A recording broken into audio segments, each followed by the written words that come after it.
irresistible urge to squeeze things that are cute. See you next time on Bet You Didn't Know, compliments of Sigismund Consultants, Inc.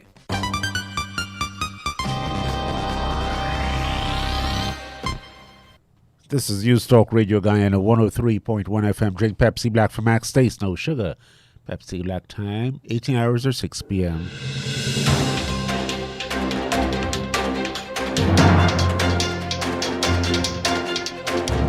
The news from Guyana, the region and the world. Compiled in the News Talk Radio newsroom and powered by DemeraraWaves.com.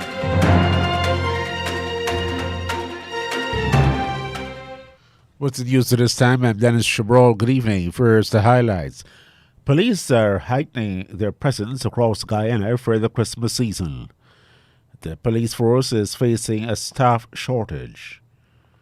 Two opposition parties disagree with the proposed $10 million fines and life imprisonment for a number of election offenses. And a 29-year-old man has been arrested for allegedly raping a 15-year-old girl Saturday morning. In the region, the Virgin Islands Fire and Rescue Service in the British Virgin Islands is hoping to have all its firefighters trained as emergency medical technicians.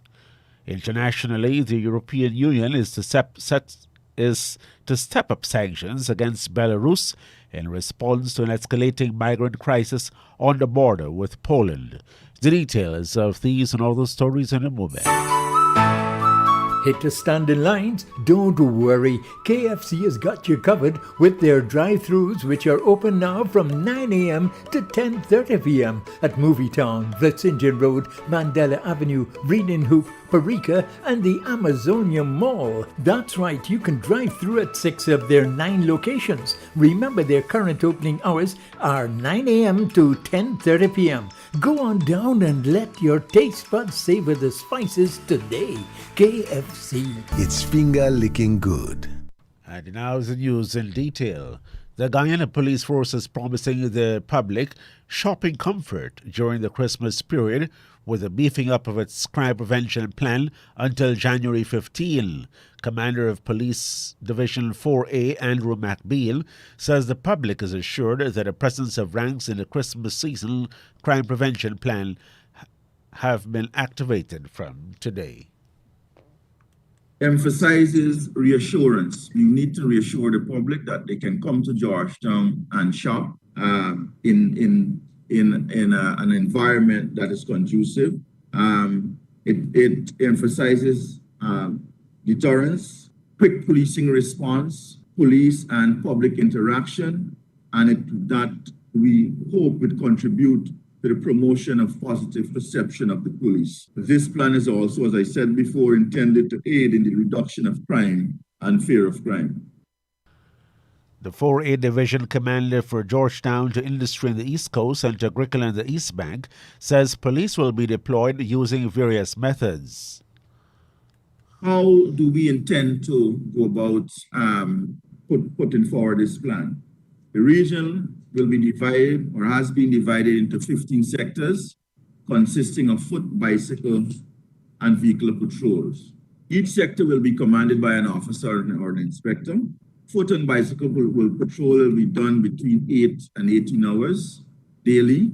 Motorcycle patrols will be done between 6 and midnight. And as Mr. Bladham would have indicated, that these patrols these plans were made based on our analysis.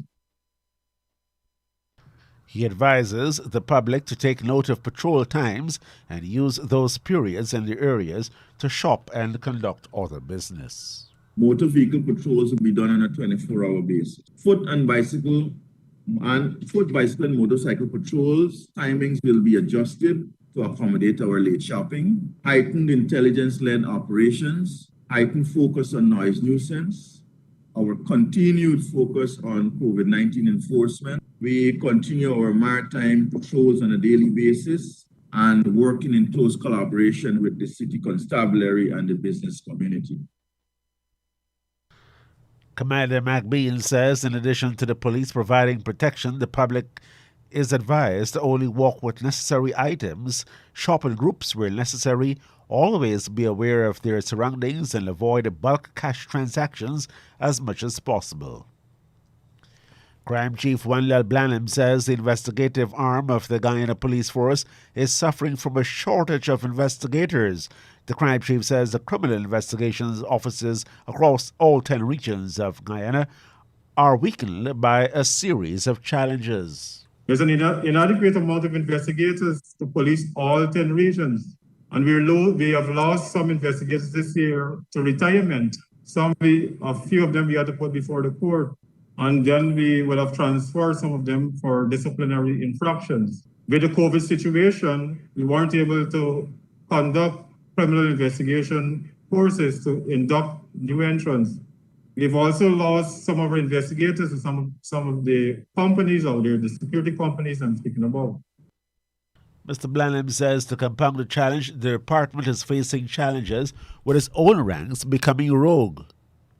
We've had cases investigated by the Office of Professional Responsibility where police ranks, and this is not limited to CID ranks, they will have absented themselves from attending court, and the matters were dismissed. We have had instances where a few ranks were found to be in collusion with criminal elements. Only recently, we had to prosecute a senior officer for trafficking in narcotics. Mr. Blanham says the number of repeat offenders and the COVID pandemic have contributed to a testing period for the Criminal Investigations Department. Repeated offenders, this is a matter of concern to us. They're being granted bail, and then they reoffend. There's a high rate of recidivism in Guyana. CCTV images obtained from some of these crime scenes are of poor quality. And that's why we urge business persons, to ensure that they have cameras of the highest quality. The crime chief says the police force at law Timothy Jonas says the proposed amendments to the Representation of the People Act are crafted as strict liability offences rather than in a way that allows a court to determine whether accused persons have knowledge or intend to commit an offence. There is nothing here that talks about knowingly or fraudulently or with knowledge. This is strict liability. That goes past draconia. That is representative of the culture in our society that makes us think that if we have a heavy hand, we can stop crime. Touching on concerns about the introduction of strict liability offences, Attorney General Anil Nandalal says if a law is silent on intention, the court is required to read to consider that factor. He says Guyana has a history of election rigging by the People's National Congress reform. Mr. Nandalal says the penalties, which go as far as $10 million fine and life imprisonment, are needed because such election-related offences are tantamount to toppling an elected government. That is analogous to a lawful government being overthrown by tyrants. That is the legal analogy that I want to draw. When the democratic will of the people is denied and those who are not elected are imposed as a government, it is akin to a coup d'etat unlawfully. When that happens, persons who commit those types of offenses are charged with offenses of treason and related offenses. Do you know what is the penalty for that? Death. Death is the penalty for treason. Attorney General Anil Nandalal. Mr. Jonas says the most important amendment should be to allow for the posting of the statements of poll on the website of the Guyana Elections Commission, as that will discourage election officials from tampering with the results. You should immediately put this statement up on a website for everybody to see, for me to see, for you, the media to see, for both political parties to see, so that contemporaneously, live, the same day as it is being counted, you count in your 800 votes in your place of poll, I count in my 500 in mine. It is going up and it is being tabulated live. Use the technology, have it up live, and that will diffuse any nonsensical attempts. When it becomes more centralized and all the statements of poll now go to one individual who can corrupt it, it makes his life much more difficult. Because when he is going through his process of collating these statements of poll, the whole country knows the result already.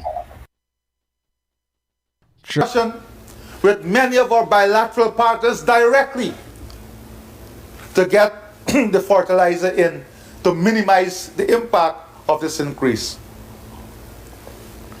And we're doing this so that the farmers, the sugar industry, the rice producers, they can all benefit. Because if we don't bring down the cost, we know too that the cost of rice, the final product, will also increase. At the same time, the president is appealing to businesses not to increase the prices of goods while buying inputs at a cheaper price and receiving financial support from the government. This is not a global crisis that anyone should look at profiteering off. No, you have a greater responsibility to the society, and you should not look at profiteering. We are in this together.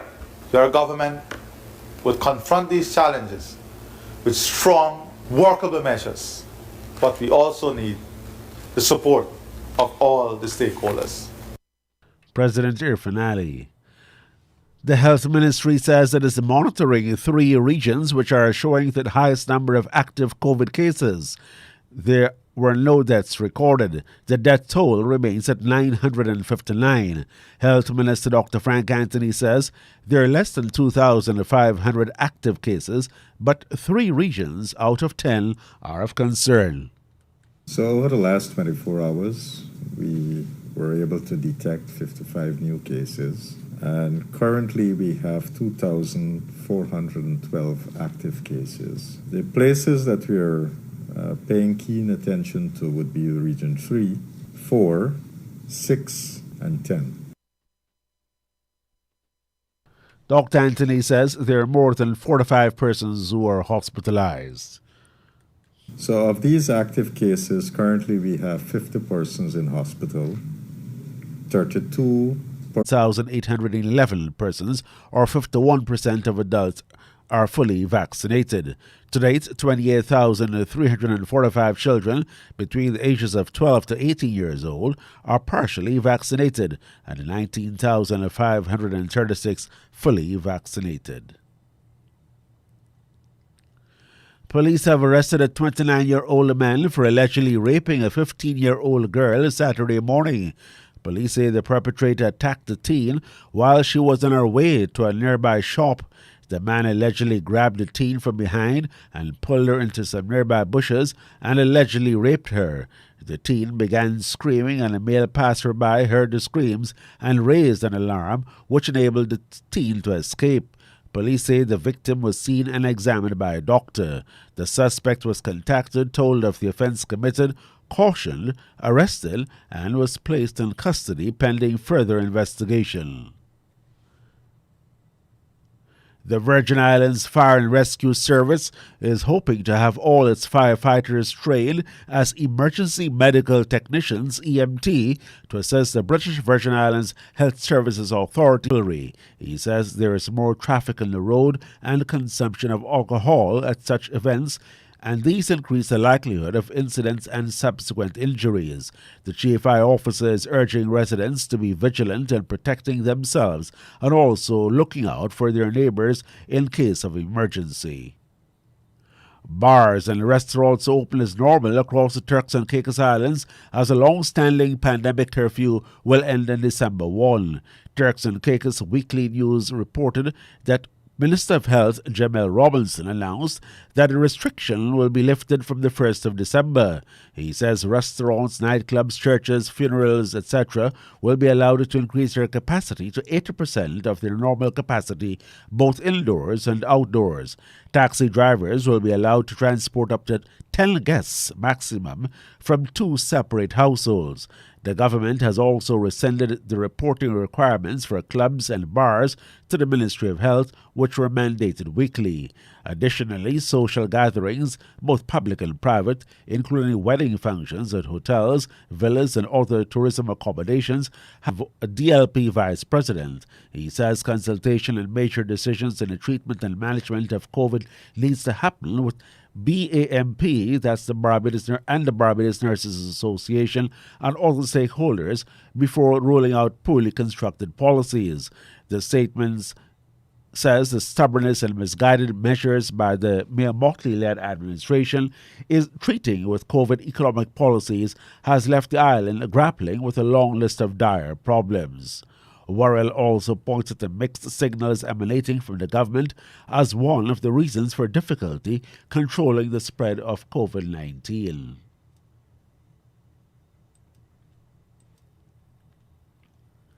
We now go to the BBC World Service for the international news. Hello, I'm Moira Alderson with the BBC News.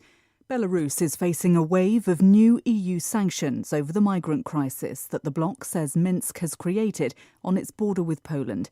A meeting of foreign ministers decided to target those they say are responsible for transporting the migrants there. The Danish foreign minister described the Belarusian actions as hybrid warfare against Europe and said the new sanctions would target all those who'd played a role in taking the migrants to the border. From Warsaw, Adam Easton reports. The migrants, mostly young men but also women and children, have been peacefully sitting on the concrete floor on the frontier earlier this year, and although that came to nothing, it now appears to be doing the same. Jens Stoltenberg said NATO allies needed to be honest about potential aggressive actions by Russia. Moscow's dismissed those fears as alarmist and accused the alliance in turn of an increase of its military exercises in the Black Sea region. Steve Bannon, the former advisor to Donald Trump, has appeared in court on criminal charges. He's been indicted for contempt of Congress after refusing to testify in front of an inquiry into the deadly riot that Trump supporters staged at the US Capitol in January. Mr. Bannon didn't enter a plea. Our correspondent in Washington, Anthony Zerka, is following developments.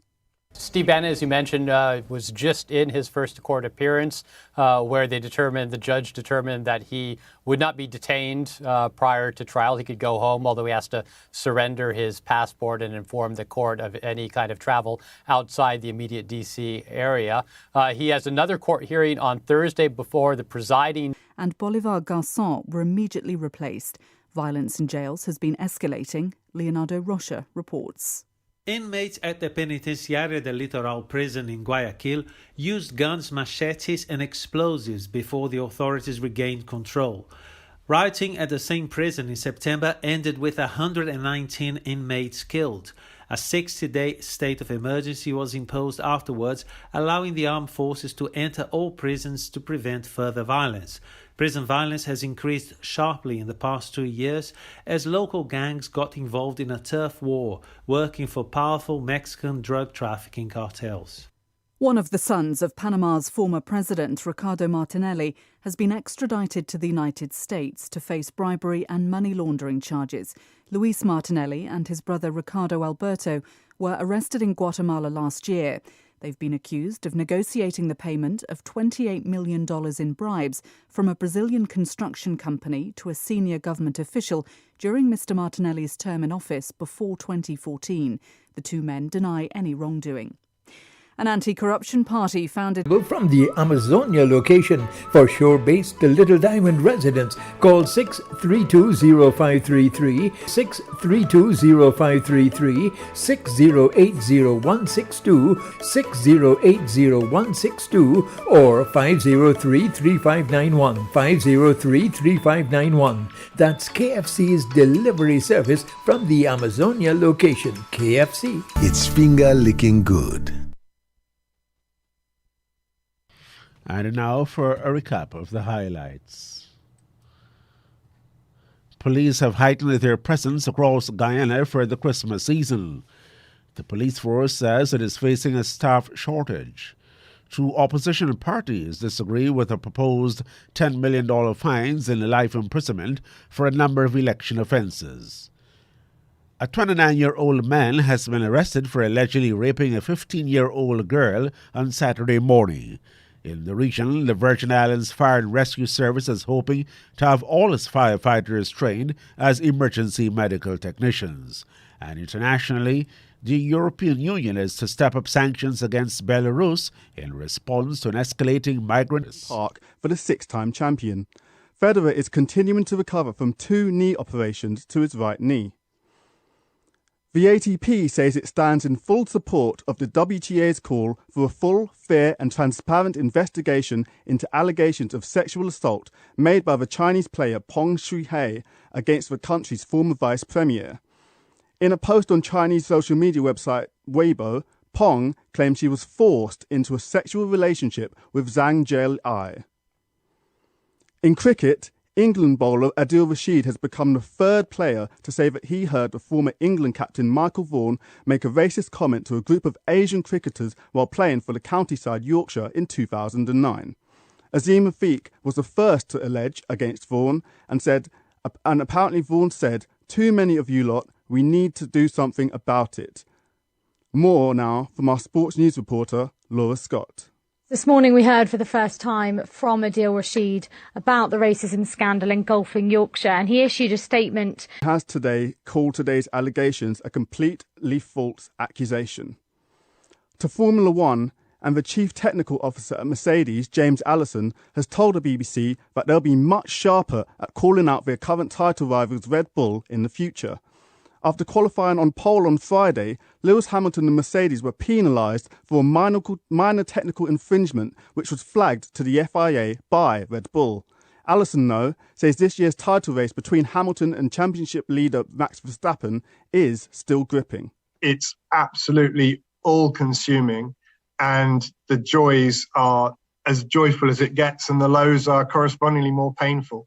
As long as we're able to fight our way to the front and be the last person standing at the end, it will be one to remember forever. But equally, it will be crushing if we don't. And a reminder of the headlines. A goalless draw with Northern Ireland means European champions... Because humanitarians find refugee camps efficient.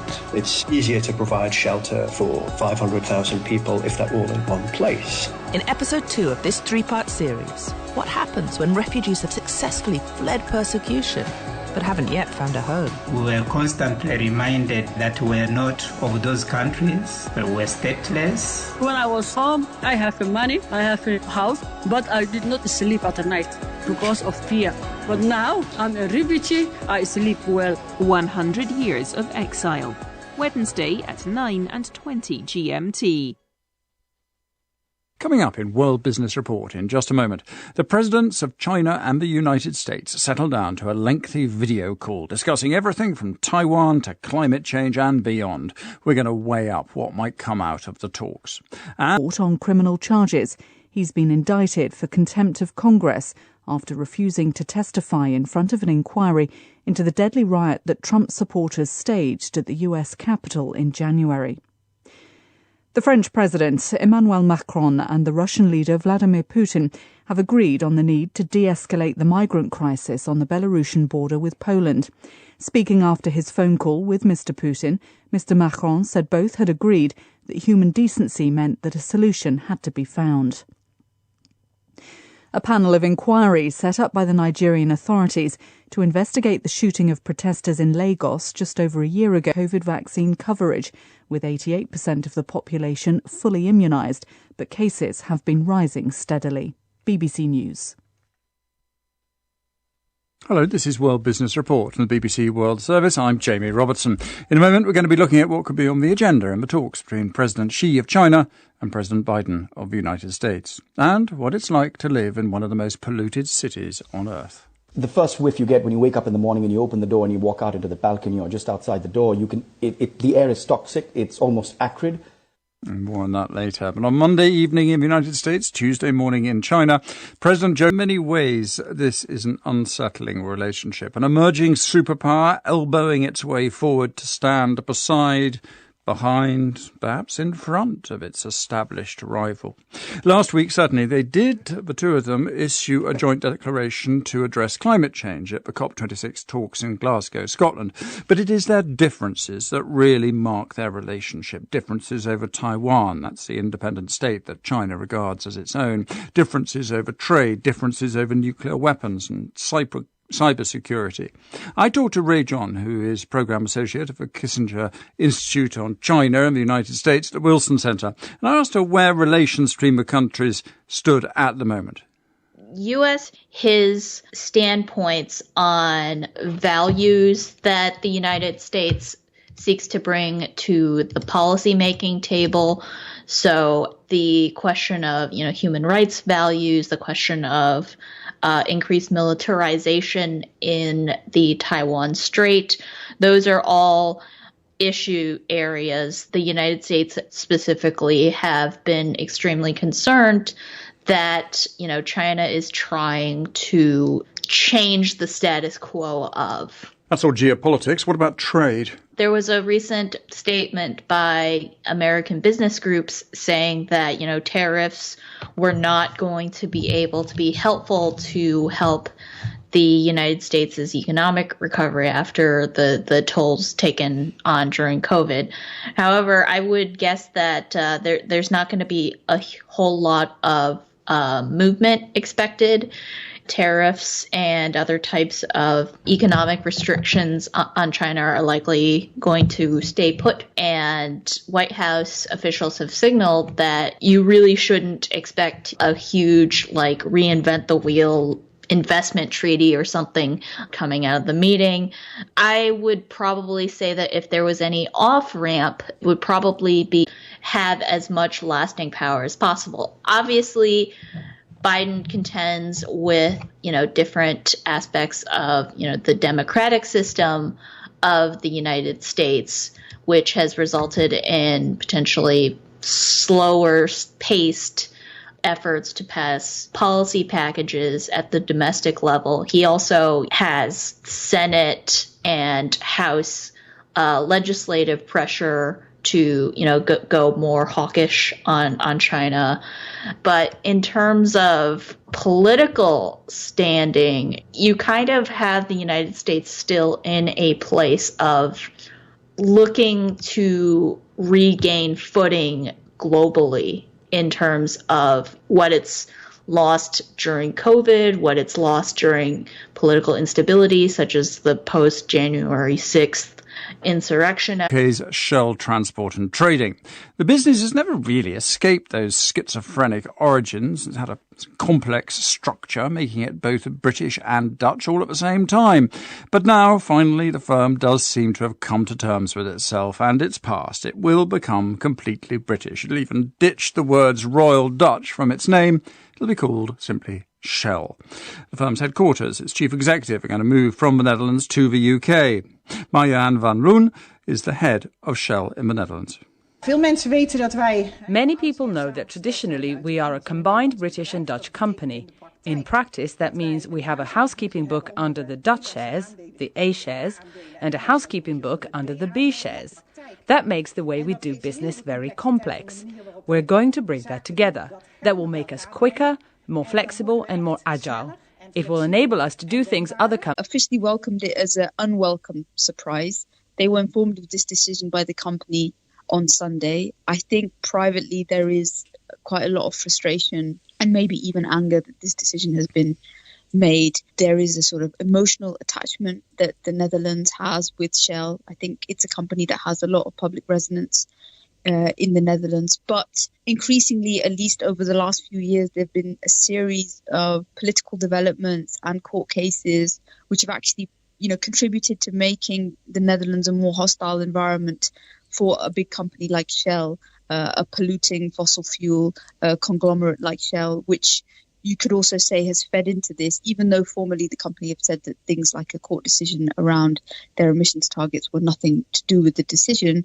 There's clearly been a changing in the winds in Holland about having a company like Shell based in the Netherlands. Well, the company has today said that this move will accelerate its strategy to become a net zero business.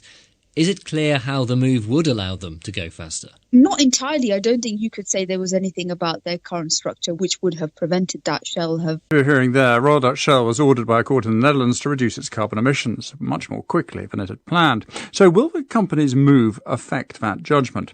Pierre de Rijk is the energy and climate justice campaigner at Milieu Defensie, or Friends of the Earth Netherlands, and launched that legal case against Shell. He talked to Rob Young just after coming back to Amsterdam from the COP26 UN Climate Summit in Glasgow. For the climate and for the outcome of the verdict of the court case, it doesn't make any difference. They will just have to obey the verdict. So they will have to start reducing their emissions by 45%, at least at the latest in 2030. The company has said that this change would actually allow it to accelerate its transition to net zero. Do you see how that might happen? I don't really see what the difference would be, but if they say so, we are happy to hear, and we are just we have to wait and see what they will actually do, because Shell is famous for saying the one thing and doing the other thing, and what we have seen so far after the verdict, that they have not been even getting started to live up to the verdict. So they are still spending 20 billion a year on new oil and gas, and only a few billions on renewables. Shell says it is reducing in absolute terms its emissions by the end of this decade, and is also planning to be a net zero company by 2050. So it is taking the issue of its emissions and climate change seriously, surely. Yeah, they're reducing their emissions in the so-called scope 1 and 2, so the emissions for which they are directly themselves responsible by the energy they use for their activities. But 90% of their emissions is in so-called scope 3. So that are emissions as a result of the products they sell. And the verdict says that they have to reduce by 45% in all these scopes. And that's so far Shell has not been doing at all. Yeah, Shell has said it will appeal that Dutch emissions order, hasn't it? So it could still prevail. You could lose this case ultimately. Of course, that's a possibility. We are quite confident about the appeal, actually. And we also see already now that it puts quite some pressure on Shell and other oil companies. And we urge Shell to at least start moving, because the appeal would take years. And that's the climate can't wait for that. So we do expect Shell to start reducing their emissions. And we are very confident. So until the moment that that's actually in the accord, then at that moment we will start being happy.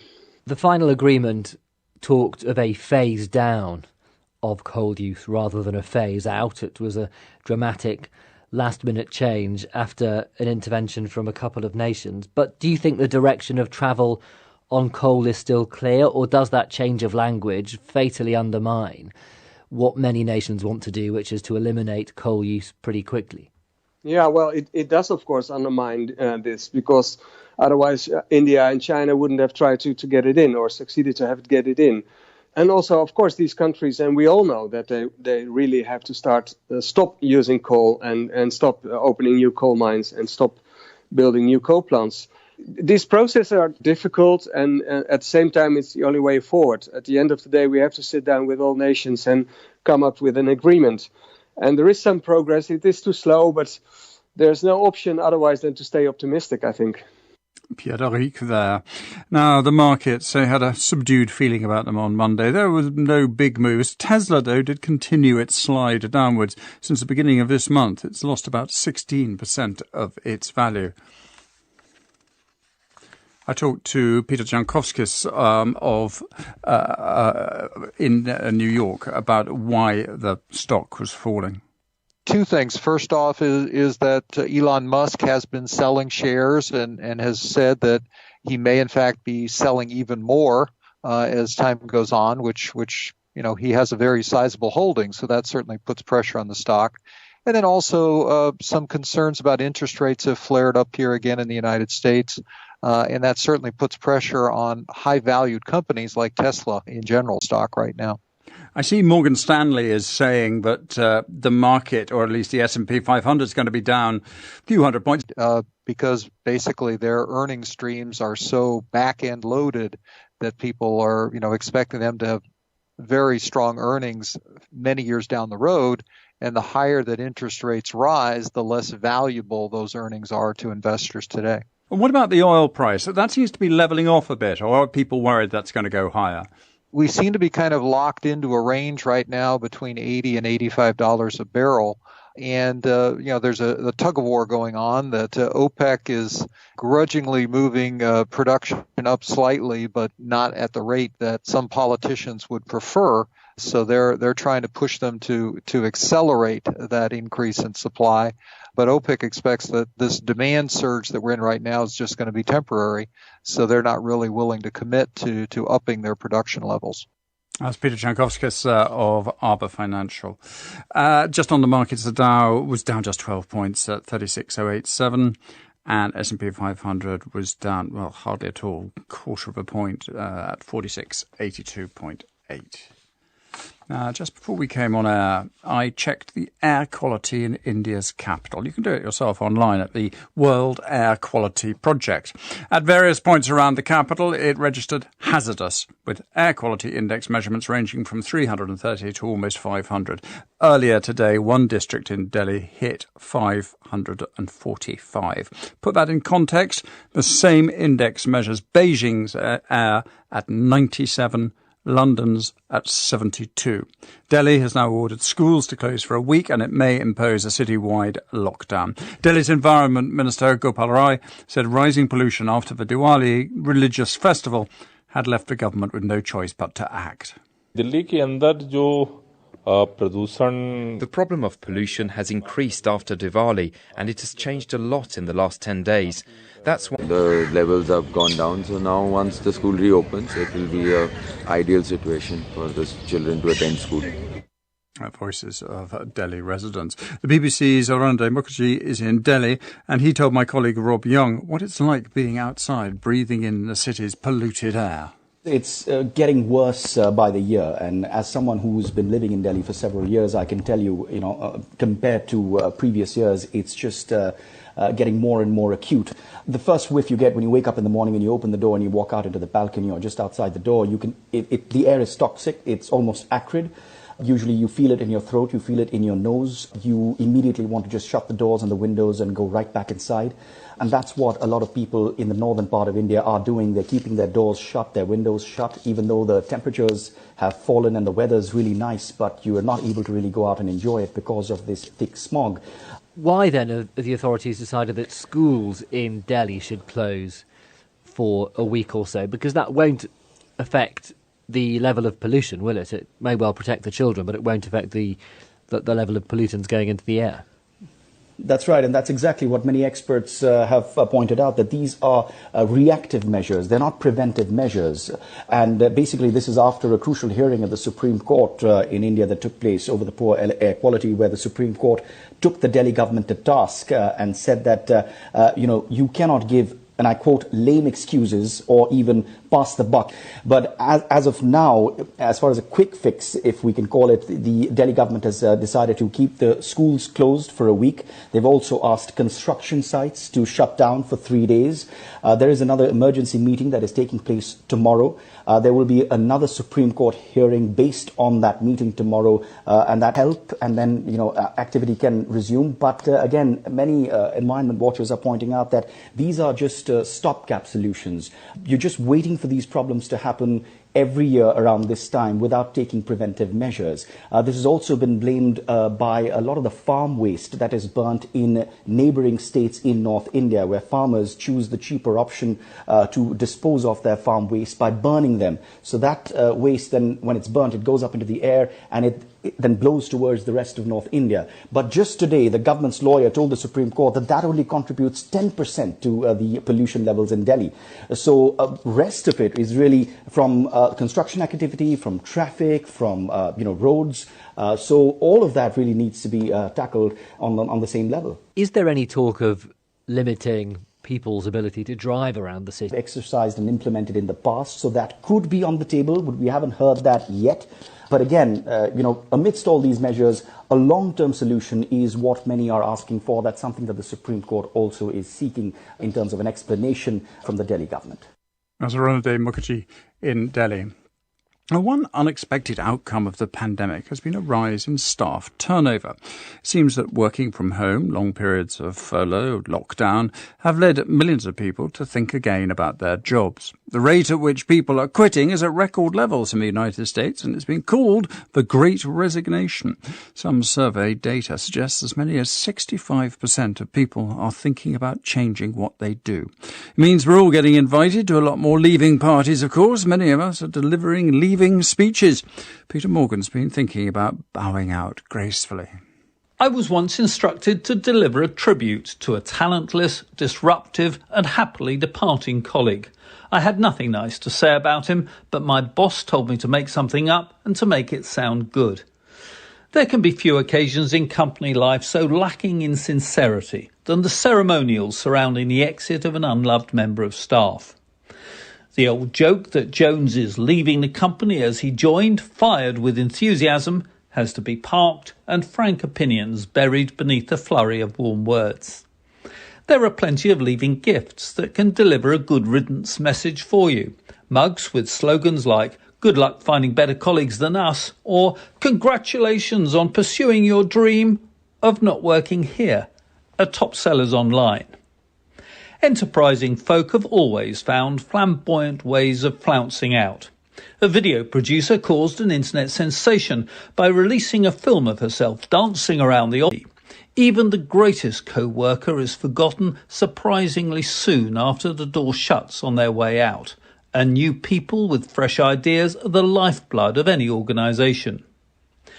Doctor Who, for listeners who are not familiar with the TV legend, is a time-travelling, planet-saving titan of science fiction. When a recent incumbent of the role stepped down, they declared that no one should stay in a job for longer than 3 years. This is not, I think, an immutable law of the universe, but it takes a brave man to argue with a Time Lord. That's all. That's Peter Morgan there. It's all from World Business Report. I'm going to be back at 1 a.m. GMT with Business Matters. We're looking at that story about Delhi and the smog there in a bit more detail. And how does it fit in with India's promise to cut its coal emissions? That's Business Matters, 1 a.m. I'll see you then. This is the BBC World Service, with Alan Little looking into the gulf between the reality. Today, it's Hard Talk, here on the BBC World Service, the world's radio station.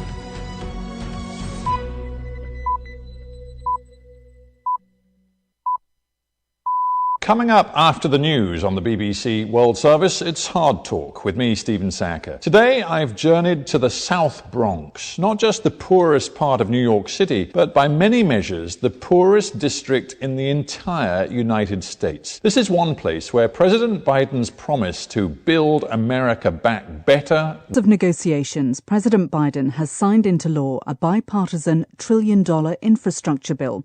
In remarks at a ceremony at the White House before the signing, Mr. Biden said that America was moving again, and his message to the American people was that their lives were going to change for the better. And I promised that we couldn't just build back to what it was before. We literally had to build back better. You couldn't build back. We're the only country that's always come out of great crises stronger than we went in. The supporter should remain focused on taking on what he described as the illegitimate Biden regime. I'm telling you right now, this is going to be the misdemeanor from hell for Merrick Garland, Nancy Pelosi, and Joe Biden. Joe Biden ordered Merrick Garland to prosecute me from the White House lawn when he got off Marine One. And we're going to go on the offense. We're tired of playing defense. We're going to go on the offense on this and stand by. The French President Emmanuel Macron and the Russian leader Vladimir Putin have agreed on the need to de-escalate the migrant... have limited access to food and clean water.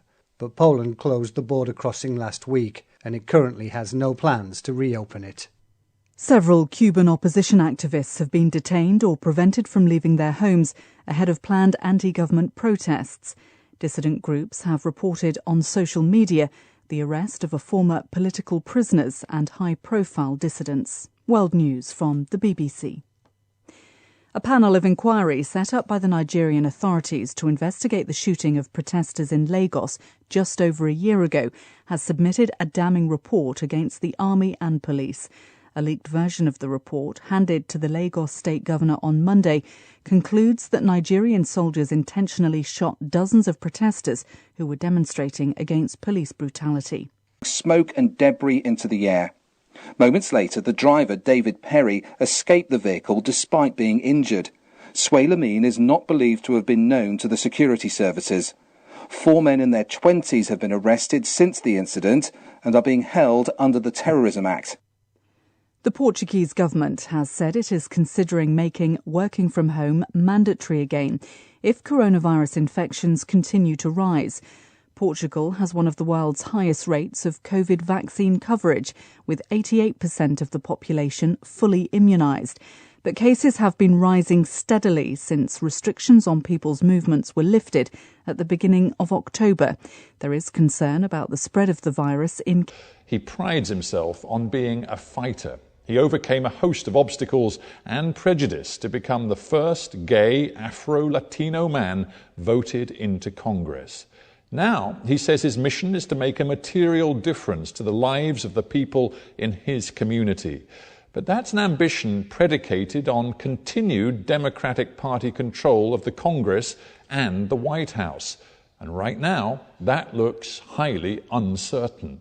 President Biden's approval rating has plummeted. The Republicans sense the political momentum is theirs, and the Democratic Party... And keep in mind that we were well aware of the congressional losses in the 2020 election cycle. We were cautiously optimistic that we could be to the 21st century what FDR was to the 20th century, that we could harness the power of this FDR moment to create a 21st century social safety net, to modernize American infrastructure. The totality of the president's agenda includes the Bipartisan Infrastructure Investment and Jobs Act and the Build Back Better Act. And we've passed part one of his agenda. The Bipartisan Infrastructure Investment represents the largest federal investment in passenger rail since the creation of Amtrak, the largest investment in roads and bridges since the creation of the interstate highway system, the largest investment in public transit and rail in Congress. Well, it's true that we've only passed one part of the president's agenda, but that one part is larger than anything that's been done in recent historical memory in the United States. I mean, it's billions of dollars, $1 trillion in new funding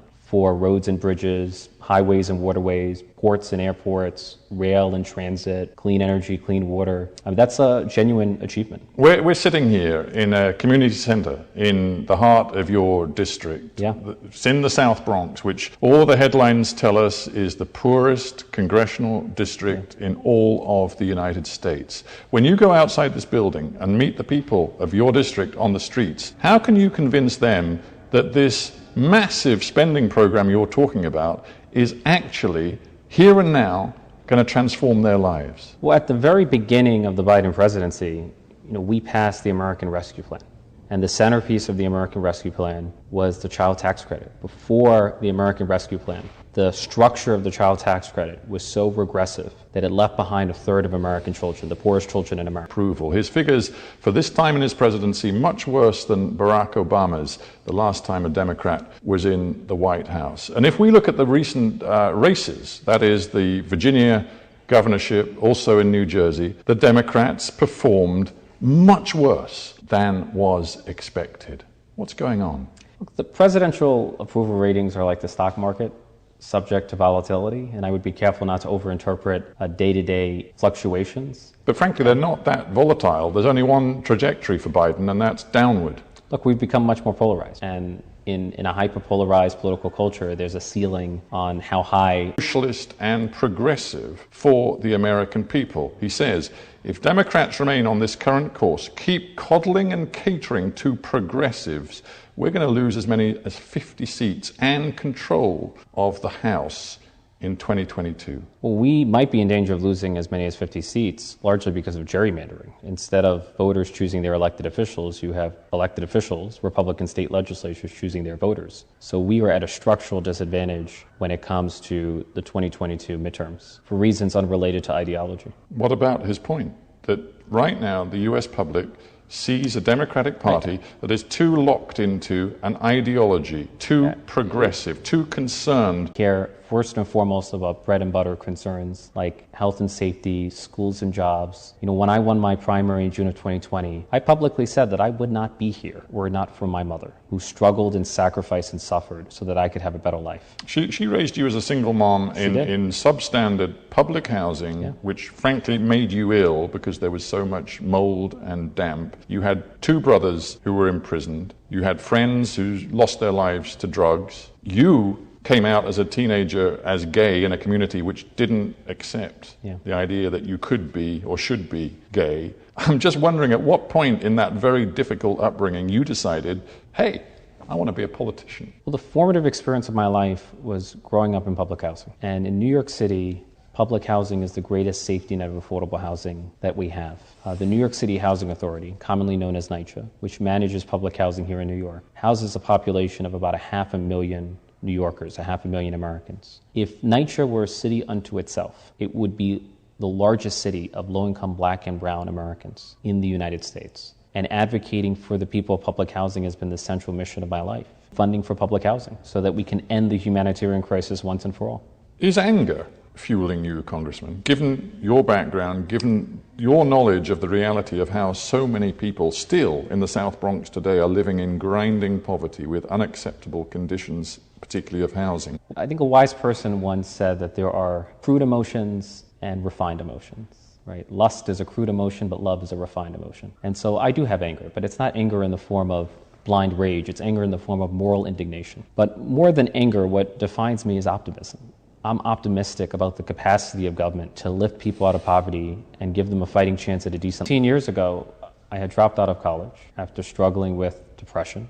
I was abusing substances. I even lost my best friend to a fatal opioid overdose. There were moments when I thought of taking my own life because I felt as if the world around me had collapsed. And after receiving treatment, 7 years later, I became the youngest elected official in America's largest city, and today I'm a United States congressman. I often tell people that my story, in many ways, is the story of the Bronx. It's a story of struggle, but it's also one of overcoming. The Bronx has overcome so much. We've gone from arson and abandonment in the 1970s to the crack epidemic in the 1980s to the crime wave of the 1990s.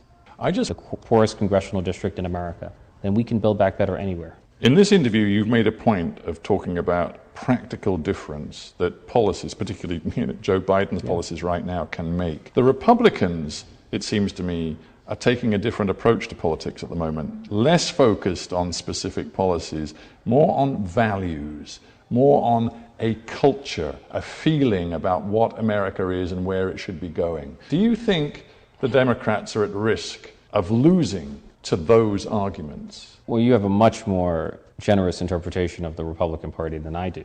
The Republican in Virginia, and he won by talking repeatedly about values, and particular about education, and about the way in which he said the Democrats want to run the school system against the interests of parents. In fact, they don't want parents to have a say in the way their kids are educated. And that message resonated. Yeah, I reject the arbitrary and artificial distinction between practical concerns and values. Practical issues are deeply informed by moral values. Like the concern about the digital divide is not only practical. White and are being made to feel that they bear some sort of personal responsibility for the systemic racism that America has grappled with for decades, centuries. Do you recognize that characterization of what is going on in America's schools today? I've seen no teaching of critical race theory in the South Bronx. I cannot speak to what's happening elsewhere in the country. It seems to me critical race theory has become a Rorschach test on which you project your own ideological biases. I suspect if you were to ask 100 people to define critical race theory, you would either elicit no answers or 100 distinct answers.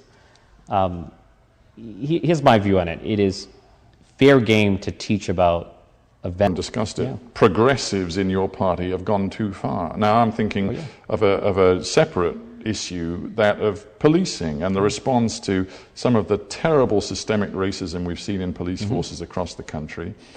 It obviously produced the Black Lives Matter movement, but it also, in cities like Minneapolis, led some Democrats and progressives to call for the dismantling of the police, the creation of a new sort of public peace force rather than police force to replace the police, and that actually was on the ballot in the recent Minneapolis elections, roundly rejected by the people of that city.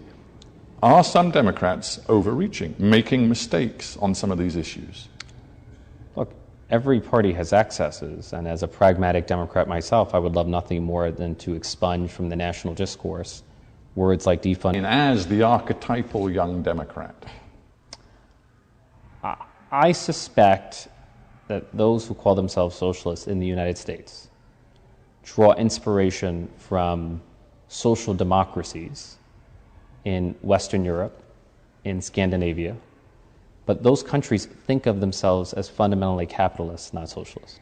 The difference between those countries and us is that we are exceptionally cruel to our own people. We're the only country in the industrialized world that has no comprehensive social safety net, and we should create one for our people. And that to me would strengthen American capitalism. But your disassociation from the notion of socialism, and indeed, frankly, from the squad, as they call themselves, the group of very vocal... Accelerate the transition to a clean energy economy. So I would consider that a net benefit to the Democratic Party. I just want to end this thought with words from a guy called Kevin Drum, who's a sort of leftist journalist and commentator and writer, and he says, considering where the Democrats are today, he says, we've ended up in a situation where white liberals are often more left-wing than black and Hispanic Democrats on pretty much every issue. Taxes, healthcare, policing, even on for radical change in America. Well, look, the central cause of my life is to secure tens of billions of dollars for public housing, which is owned and operated by the government. So if that is centrism, then you call it what you wish, but I have no pathological need to be loved. I simply do what I think is right. In this moment in America, when we outsiders see a deeply polarized society, we see Donald Trump still on the scene, we see a country which could, as of last January 6th and everything that happened then, could still see political violence spill over from the polarization. Do you think, even in this America, I cannot help but feel the weight of history on my shoulders. Congressman Richie Torres, it's been a pleasure to have you on Hard Talk. Thank you very much. It's an honor to be here. Thank you. This is the BBC World Service, keeping you informed about climate change. With life on our planet under threat, this is the biggest wake-up call we could possibly get. What are we as human beings doing to help save it? Breeding coral in tanks on land, which they can use to repopulate wild reefs. From regular news updates, President Biden has joined leading... Share their contrasting experiences. For Sarah Veston-Ramani, the job was a glamorous, life-transforming experience filled with holidays abroad. For Stephanie Land, cleaning the houses of wealthy clients was a way to help support her and her daughter. It was also a window into the wealth gap and inspired the Netflix series Made. So that's all coming up after the news with me, Kim Chakaneta. BBC News with Moira Alderson. After months of negotiations, President Joe Biden has signed into law a bipartisan $1 trillion infrastructure bill. Mr. Biden said and the Russian leader Vladimir Putin have agreed on the need to de-escalate the migrant crisis on the Belarusian border with Poland. Speaking after his phone call with Mr. Putin, Mr. Macron said both had agreed that human decency meant a solution had to be found. A panel of inquiry set up by the Nigerian authorities to investigate the shooting of protesters in Lagos just over a year ago has submitted a damning report. It concludes that Nigerian soldiers has risen, and with it has come a growing demand for people to help service their lifestyles, maids and butlers to clean, cook and run households. To be employed as a professional maid or butler for high-income families is about intimacy and invisibility. It's about having access to every aspect of their employers' lives while maintaining absolute discretion. For some, it can be a jet-setting, life-transforming experience, but for others, it's far from glamorous. Sarah and Stephanie, welcome. Thank you. Thank you for having us. You both used to be professional maids, and now that your lives have completely changed, what's your relationship to housework now, Stephanie? Who does the chores in your house? Well, I have 2 teenagers, so they have an extensive chore list that we remind them of often. And my husband is a stay-at-home parent, and I obviously work from home as a writer and public speaker lately with virtual events. So I try to pitch in whenever I can. But Sarah, if you were to pick a moment that stands out for you as a real high or a real low of the job, what would that be? It's easier for me to think of the real highs because I had such a good experience. Mm-hmm. The people that I worked for were extremely nice, and they took me on trips all across the globe, which was really amazing. I got to see places that I'd never that I'd never dreamed of before. So travelling with them was great. But had I had a bad experience, I probably would have chosen a different profession. Stephanie, I want to come to you. I mean, if you were to pick a moment that stands out for you as a high or a low of the job, what would that be?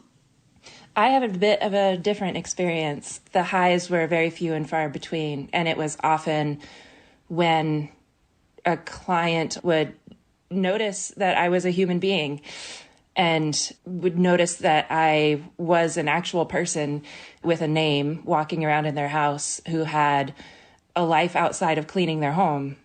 I mean, I had one client who would leave me like smelly candles, or I got a $100 tip one year for, well, luckily he printed out instructions and he gave me like those claw things that you, like I had never cooked lobster before. But yeah, I went home and killed them basically and boiled them in a pan. And my boyfriend at the time defrosted some steaks. And so we had a little surf and turf. Did you enjoy it? Oh, it was amazing. I'm sure they were cooked very badly, but I followed the directions, and it was incredible. Mm-hmm. Okay, well, you've had two very contrasting journeys, and I want to hear on a book about cleaning houses. And so at the time, I was a single mom living in low-income housing with 2 kids, and I just went with whatever they told me to do at that time. So that was what I did, and my focus for the book itself was to kind of have a hidden gut punch about the social justice part of it. And also just that the life of a single mother is one of very hard work, and that we love our kids desperately. And so that drew in a much bigger crowd, I think, than if it would have been a woman of color telling the same story. And so I have tried to acknowledge that as much as possible and do what I can with the platform that I've been given because of that. But I have always seen that there has been a lot of interest because it is not the story that you would expect to hear. Right. Sarah, like Stephanie, you got into this line of work because you needed to support yourself. You moved to the UK from Sweden at the age of 19 to work as an au pair with a wealthy family. Did you have any experience of working? That was a whole new thing for me to do, but I loved it. I thought it was great. What qualities do you think your employers appreciated about you? Hardworking, communicative, open, and flexible, and very loyal. Bit silly, kind of fun, but also mature and responsible. Right. Why do you think you were like that? What is it about your own background, perhaps, that gave you those qualities? Well, I grew up with a single mum who had to work, obviously, to support us. And I had to do a lot of things. I had to look after myself pretty much from a really early age because there was no one around to look after me. So I'm pretty sure that formed me. I had to cook for myself and clean and, sort pretty much everything that we'd go out and meet with play dates and dinners. They brought me along to pretty much everything. So I started networking with their friends and they were like, oh, you're a great nanny. We would like, how do we find one of you? And so that was how I came up with my idea of starting my first company, which was a nanny agency. And I started bringing Swedish women over to work for friends and colleagues of the people I worked for and networking, and that then grew into something that I could live off. And so what kind of clients do you work with now? The clients we work with now are almost exclusively high net worth individuals, royals and celebrities all across the globe. So, yeah. And why do you think there's been former maids, Stephanie Land from the US, who's now a celebrated author, and Sarah Veston-Romani, who now runs a high-end recruitment and training agency of domestic and elite service staff? Sarah, when you think of butlers, I think people often think of male butlers, Downton Abbey style. What's the percentage of female houseworkers you train? It's about 50-50. Okay. We train a lot of women, and just like you said, the idea of a butler is Mr. Carson Downton Abbey, old style, sort of socially aloof, this quiet, discreet gent. We place these people still, and they are popular. I don't know. I think there's a lot of assumption there that we are normally the people who do the caregiving in our own homes. But then for me personally, I had a child that I needed to raise, and I needed to work during daycare hours. And a lot of the jobs that were professional, I didn't qualify for because I didn't have a degree or experience. And so house cleaning was one of the only jobs that I could do that was somewhat flexible enough. And, you know, was a pretty decent job once I got to doing it on my own. Now, Stephanie, you often say that cleaning people's houses... to have me clean it every other week. And I just started to notice, you know, through cold and flu season, how sick they were by the amount of tissues that were piling up in the trash bins. And I felt like I kind of got to know them a little bit, whether I liked it or not. Mm-hmm. Well, that ability to notice minute details, Sarah, I suppose is really important in this type of job, and knowing, you know. So how do you train people to do that, Sarah, when you're training at your academy? Well, first of all, we train every aspect from housekeeping and laundry to service, table setting, finishing touches, that it's friendly but never too familiar. And some people are by nature too familiar. So that can be a bit of a challenge sometimes, trying to sort of get them to tone down a bit. Stephanie, given the sort of intimate look that you had at the lives of your clients, did you ever feel close to them? A couple, yeah. I had one client who was older and had struggled with cancer and had a remission, and she hired me for some extra work to prepare her house for her family and divide up into piles of what goes to who. And she hired me for house cleaning. She also always made sure that I sat down with her and had lunch. And she would make these little sandwiches or communities or trust funds or, you know, big scholarships for school because they went to a really nice grade school. You know, there's just a lot of things that can make a person successful and make a person working as a maid when they're in their 30s. So it was a little weird to know about their personal lives so much while trying to keep a professional, I don't know, camaraderie with them when it seemed like I was kind of their hired companion sometimes. And Sarah, I wonder on your end, you know, we're talking about what makes a good butler. I guess, you know, you have to be very patient. I'm wondering, what are the weirdest requests you've ever received? Oh, we get a lot of weird requests, but I think my favourite is a Middle Eastern dude who wanted to have this wildlife park that he was setting up. Oh, wow. Okay. Any others? Yeah, we had a request of a Dutch entrepreneur who wanted to have a super butler who could come skydiving with him and raving with him. He was looking for somebody that he could just take to all these different, just like have a companion who'd agree to anything, more or less. That was a bit strange, but we found him someone. And I think he lasted about a year, and then he was like, no, I've had enough. This guy is a bit too eccentric and a bit too wild for me, but yeah. Okay. Right. And, you know, obviously, Stephanie, you went on to become a best-selling author, but you still write about poverty, class and social mobility. Why are these causes still close to your heart? Why is that important for you to still be talking about? Well, when I graduated college, I narratives from people living in the margins and especially in poverty. Most often those people can't afford to write about their lives. So I think, you know, it's important to learn firsthand experiences of what people are going through. Well, Sarah, on a very different note, I mean, when you look at a butler salary, I was quite surprised to find how high they can be. I mean, you have super butlers earning over $150,000 a year. I mean, why is that? Well, the people who hire butlers are extremely wealthy, so money doesn't matter to them, but having an easy life matters to them.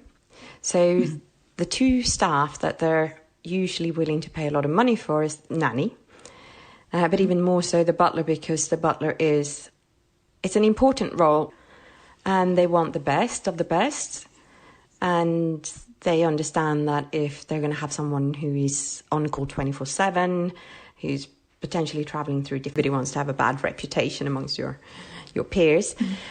So that's one thing. But then also we explain to them that you have to treat them with respect. In fact, it even says in our contract with the client that we have certain rules that they have to treat them with respect. They have to have a certain amount of time off each day. They've got to pay at least a certain amount of salary. Got to have their holidays, they've got to have the taxes paid, national insurance. And also we help with the employment contract between the families, between the employer and the employee, and we make sure that it's a solid, good contract. And if the employer was to treat anyone badly, they're not allowed to come back to our agency again. I know there's a lot of focus on the vetting of the staff, but actually we do a lot of vetting on the families too. And I think, coming from the same background myself, it's really important to know that we place people in jobs where they are going to be treated with respect. Yeah. And Stephanie, what lessons have you learned from your life and service? Are there things that you now do based on your experiences? The greatest part about gaining some financial success. What lessons have you learned from your life and service? That it's important to treat people with respect. And I think it's really inspiring what you're saying, Stephanie, that you're tipping a lot. And I think that's just really nice. You know, and people, regardless of what job you do, I think it's important for the self-value of anyone to feel that my job is important, you know. Even if I'm scrubbing your toilets, I'm worth as much as you are. I was talking to Stephanie Land, the author of Maid, and to Sarah Vesten-Ramani, the director of the British Butler Academy. If you enjoy the show, you can find more than 200 episodes in our archives. Just search for The Conversation on the BBC Sounds app or wherever you find your podcasts. I'm Kim Chakaneta. Bye for now. This is the BBC World Service, and here's David Schuchman to tell you about the next World Questions debate. COP26. Action on climate change. World Service, the world's radio station.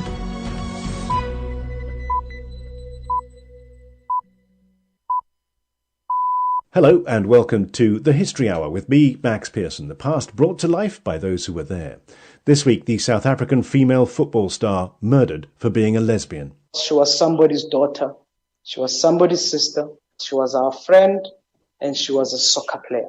Also, remembering the oil fires in Kuwait 30 years ago. There were just a couple of hundred fires right out there, and I literally had tears in my eyes. I couldn't believe it, that somebody had done something like that. Plus, battling racism in 1960s British schools. Caribbean children were considered to be deficient, and there were also theories of inferior intelligence based upon the work of eugenicists. Gathering intelligence in 1980s East Germany. The East Germans and occasionally Russians would try to intimidate us. There were car rammings, we had detentions. We've also got the smell of history, how Chanel No. 5 was invented 100 years ago. First, today's news. Hello, I'm Moira Alderson with the BBC News. After months of negotiations, President Joe Biden has signed into law a bipartisan $1 trillion infrastructure bill. In remarks at a ceremony at the White House before the signing, Mr. Biden said that America was moving again, and his message to the American people was that their lives were going to change for the better. And I promised that we couldn't just build back to what it was before. We literally had to build back better. You couldn't build back. And was polite during his short appearance before a federal judge, agreeing to pretrial conditions that include surrendering his passport and keeping the court notified of his whereabouts. In a subsequent appearance outside the courthouse, however, he was bombastic, promising to go on the attack against his political enemies. Mr. Bannon's formal arraignment will take place on Thursday, at which point a trial date could be set. The French President Emmanuel Macron and the Russian leader Vladimir Putin have agreed on the need to de-escalate the migrant crisis on the Belarusian border with Poland. Mr. Macron said both had agreed that human decency meant a solution had to be found. Hundreds of migrants, mostly from Iraq and Afghanistan, are at the border, hoping to gain entry to the European Union. A panel of inquiry set up by the Nigerian authorities to investigate the shooting of protesters in Lagos just over a year ago has submitted a damning report against the army and police. A leaked version of the report has appeared on the internet, as Mayani Jones reports. The report leaked on social media has no signature or date, but sources close to the inquiry confirmed to the BBC that it's the final version. The panel of inquiry, made up of legal professionals and activists, found evidence that soldiers shot and killed unarmed protesters on the night of the 20th of October. The report lists the names of 48 or prevented from leaving their homes ahead of planned anti-government protests. Dissident groups have reported on social media the arrest of former political prisoners and high-profile dissidents. Police have been deployed across central areas of the capital, Havana, with extra patrols along the seaside promenade, the Malacon. Protesters are calling for freedom of speech and the release of dozens of activists. The Portuguese government has said it's considering making working from home mandatory again if coronavirus infections continue to rise. Alison Roberts has more details. Portugal has one of the world's highest rates of COVID vaccine coverage, with 88% of the population fully immunised. Still, daily new cases have been rising steadily since major restrictions on people's movements were lifted at the start of October. Serious illness and deaths from COVID are still low compared with previous waves. But with the national effort to give older people booster jabs faltering, there is concern about the virus spreading in care homes in particular. The Minister of Labour has now warned that working from home may soon have to be made mandatory. The United States has condemned Russia for carrying out what it called a dangerous and irresponsible missile test that it says endangered the crew aboard the International Space Station. The test blew up one of Russia's own satellites, creating a debris cloud, which forced the space station's crew to shelter in their return ships. The US Secretary of State, Antony Blinken, said the test had generated thousands of pieces of smaller orbital debris. BBC News. Hello, this is The History Hour with Max Pearson. More first-hand accounts of events that have shaped our world as brought to us by the Witness History team. Coming up, oil fires in Kuwait in 1991, spying in East Berlin during the Cold War, how activists struggled against racism in British schools in the 1960s and 70s, and 100 years of Chanel No. 5. But we're going to start with a deeply disturbing piece of South African history. This is a story which highlights the violence faced by women and especially the gay community in the country. In 2008, Judy Similane, a star South African female footballer, was raped and murdered, apparently because she was a lesbian. Viv Jones has been looking at this story. Viv. Hi, Max. This was... And I used to be in defense. What was it like to play against her? Judy was so passionate about soccer, so dedicated. She would play with serious discipline. She did not want to take any nonsense. If anybody is at fault, she would call it out immediately.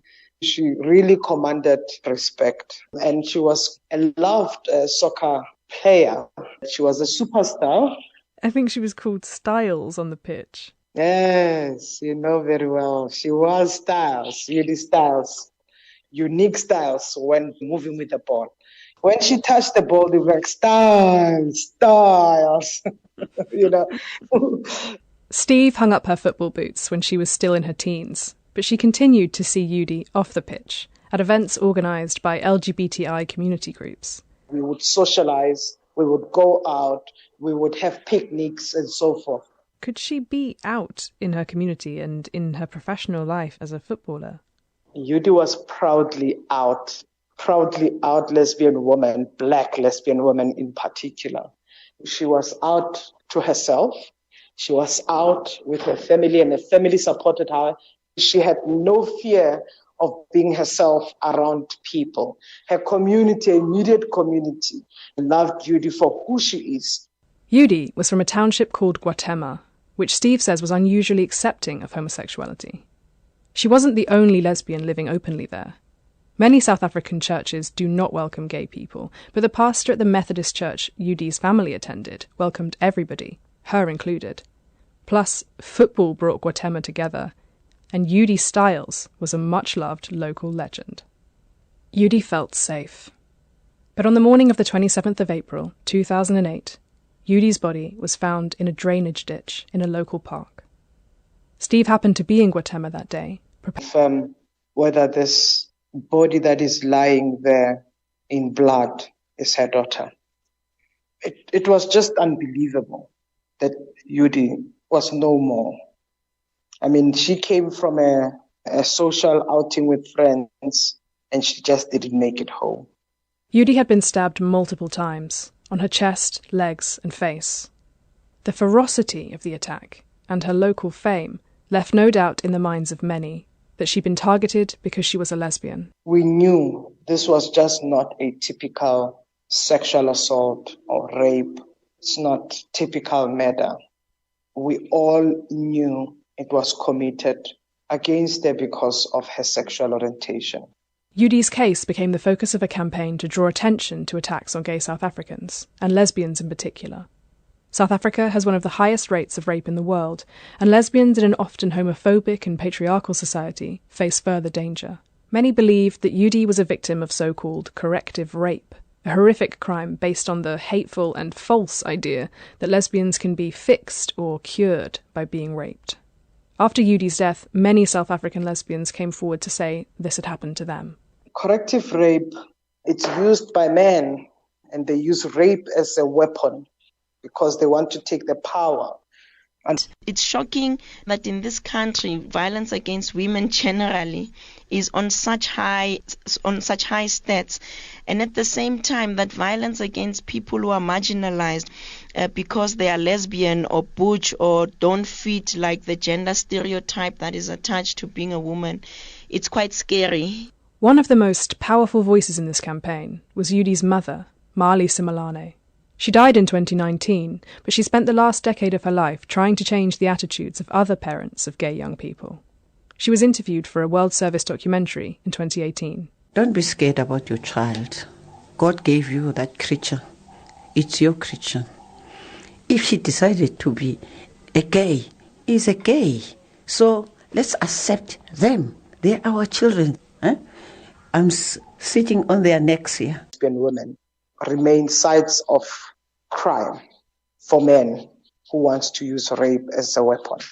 Even if you do not agree, what gives you that right?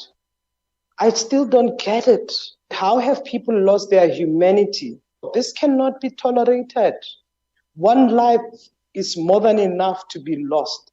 We cannot continue to count bodies of LGBTI persons. We persist. We resist, but we are broken and we are wounded. At the time of her death, Judy was training towards her goal of becoming South Africa's first female professional referee. She never got to qualify. 4 local youth teams lost their coach, and South Africa's LGBTI community lost an out and proud role model. But Judy's not forgotten. Ashi, a South African lawyer and human rights activist whose work focuses on women's and LGBT rights. It was a dreadful event, the murder of Judy, but did people in South Africa demonstrate any changed attitude towards violence against women? And was there any appreciable drop in violence against women, or particularly violence against lesbian women? No, actually. I think what we saw more was that more people came to report, as we are still seeing now, but the incidents of violence have not improved. In fact, South Africa has got the dubious honor of being one of the countries that have got highest number of violence against women. And on the continent, despite what we were left with was a country that was extremely brutalized and a country where violence became normalized. So this is something that was not only a political fight, but it actually permeated something in our communities, our families, and everywhere. So we do have a legacy of violence that we are living with, and that is something that we need to be able to recognize. And then that has been made worse by the failure of the institutions that were supposed to protect us. And I am talking about the criminal justice system, the police, the prosecutors, and also the judiciary when it comes to understanding the duty that the state has to protect women from how we continue to stay in this very dark place. A history of violence more generally is one thing, but it does seem that South Africa has a particular problem of violence against women, and almost a subsect of that is violence against lesbians. It's hard for outsiders to quite understand why that should be. Because where does this history kind of go from? When people are violent, it goes with them everywhere, wherever they go. The workspace is violent. Using public transport is a violent encounter, for people. It is everywhere. So we obviously have to talk about the culture of patriarchy. Violence is normalized, When you talk about rape and a whole range of things that happen to women because they are women, that these are crimes which are overwhelmingly gender specific because they are targeted at women, there's often not only silence but actually rejection. Like, people actually do not see that. It's like, oh, men are victims too, men get killed and all of that. So when you have denial, you have patriarchy, and then you have failing institutions, it's just a no-go system because we don't get closer to solving the problems, even though we have the normative framework, the legislative and the policy framework that analysts have engaged with, but it still doesn't trickle down, at the society levels to have the changes that we all hope to see. To use your own words, it is a very dark place that South Africa has found itself in as a result of its history. True, with government. And of course, there is a very huge trust deficit because of all the things that have gone wrong post-liberation, rampant corruption, failing institutions, and all of those things. But there is a language that is speaking to urgency and more broader collective ownership of the problem. That's the South African rights activist Sibongile Ndashe. For our next eyewitness story, we go back 30 years to a moment when the world was confronted with the threat of a man-made ecological disaster. In January and February of 1991, as Saddam Hussein's Iraqi army was driven out of Kuwait by a US-led coalition, about 700 wells, causing billions of dollars of financial and environmental damage. A change in the wind brought the smoke from the fires over Kuwait City on Tuesday, bringing darkness followed by torrential rain. In the north of the country, the deluge reduced visibility to about 10 yards, with burning oil wells shooting vast columns of flame across the desert in the rainy gloom. The rains flooded the streets of Kuwait City. It was the latest in a series of strange storms here. To tackle the disaster, the Emir of Kuwait hired the best firefighters in the world, including the legendary Texan Red Adair. Be the challenge of a lifetime. You're going to be fighting the elements with the heat, can be hot, landmines, booby traps, and a shortage of water with this many wells blowing out. It'll be the biggest job I've ever done in my life. When I got back in town, Mr. Adair asked me if I knew. You know that there's no sun getting in, and you could look out at the horizon, and all the way around the horizon you could see the daylight out there. You wouldn't believe it unless you'd seen it. So in those conditions, the work itself must have been incredibly physically demanding. When you're working in an area that's 120, 130 degrees, you go through a lot of water every day, and it works on you. But we were working daylights only. The actual hands-on work for the wells, because you get up around them, they're really noisy into this, and I was listening to it on the radio. And I said, I'll be there in a minute. So I went over there, and it looked like fireworks at the 4th of July. Once they'd cleared the ordnance, the firefighters had to deal with the wells themselves. The Iraqis had made their task as difficult as possible by laying explosives deep down inside the wells. The worst fire took Richard Hatteberg's team 13 days to put out. There was about 100 acres of fire. We built a road in, and when we'd built a road in a little ways, well, then we would put out 10 acres of fire here, and then we'd build it back a little bit further, and on the way in there, the fire was so big that we couldn't tell exactly what... Killed off after all that work. What did it feel like? Well, I don't know, but we did celebrate pretty heavily that night. They must have been very grateful, the Kuwaitis, to the American companies that came in and put this stuff out. Yeah, they really were. We didn't have any problems with any of the locals or anything. They just went out of their way to help us. Eventually, by late 1991, the flames were out. The Kuwaitis had spent more than $1 billion on equipment and hiring thousands of firefighters. Richard Hattiberg and the Red Adair team could head back to Texas. When we got on KLM going out of there that day, the little girl brought us all champagne. But don't do it now, because I'll be back with more in just a moment.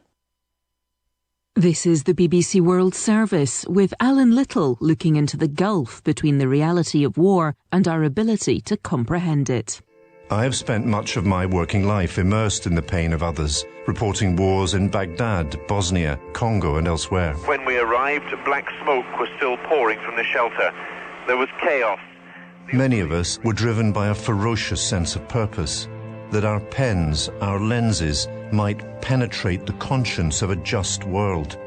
I came to understand that this could not be done. The conflict is being looked at of two dimensions. You're either good or bad. What is it about distant suffering that numbs us to the pain of others? We truly can't imagine how dreadful, how terrifying war is.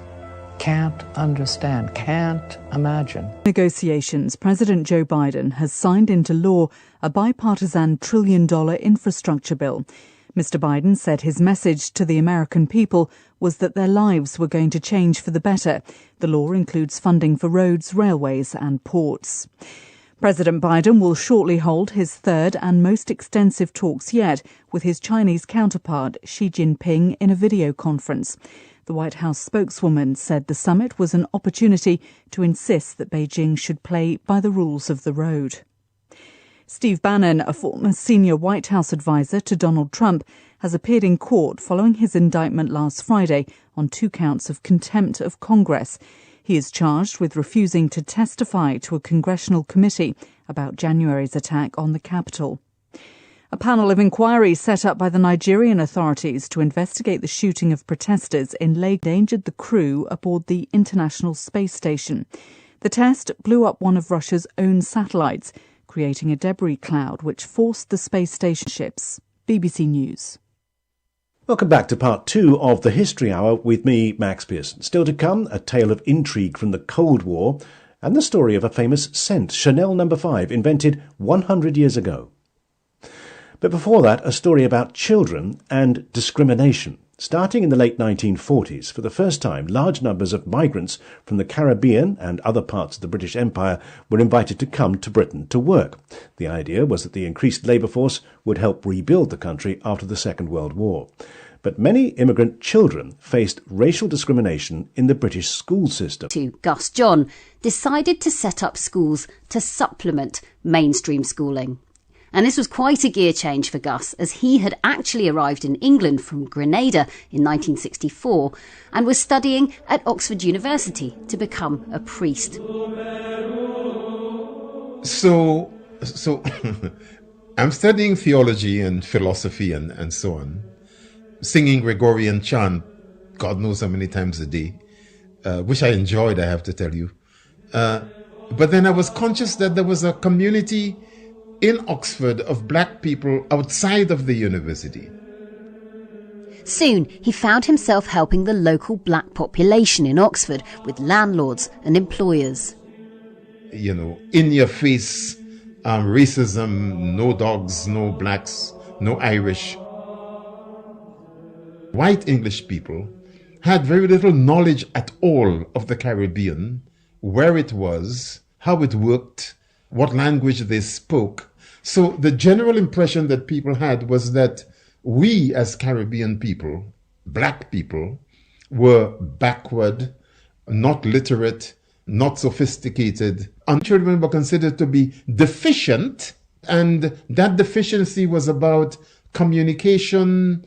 There were also theories of inferior intelligence based upon the work of eugenicists. At the time, IQ tests were used widely in British education. But Gus John and others argued that these tests were unfair, as they included unfamiliar concepts and even language. They would have images of different things. And one of those images would be a tap. And a child would be asked to describe or name this item. And the child would say it's a pipe. And what those children were used to, you would go to the village square and you would fill your bucket in something called a standpipe. So the idea of a tap for Caribbean children was what you do to somebody on their head or on their back or something to gain their attention. Children who performed poorly were often sent to schools described at the time as for the educationally subnormal, or ESN. When Grenadian activist Bernard Coord investigated in 1971, he found a report from London's main educational body which confirmed his fears.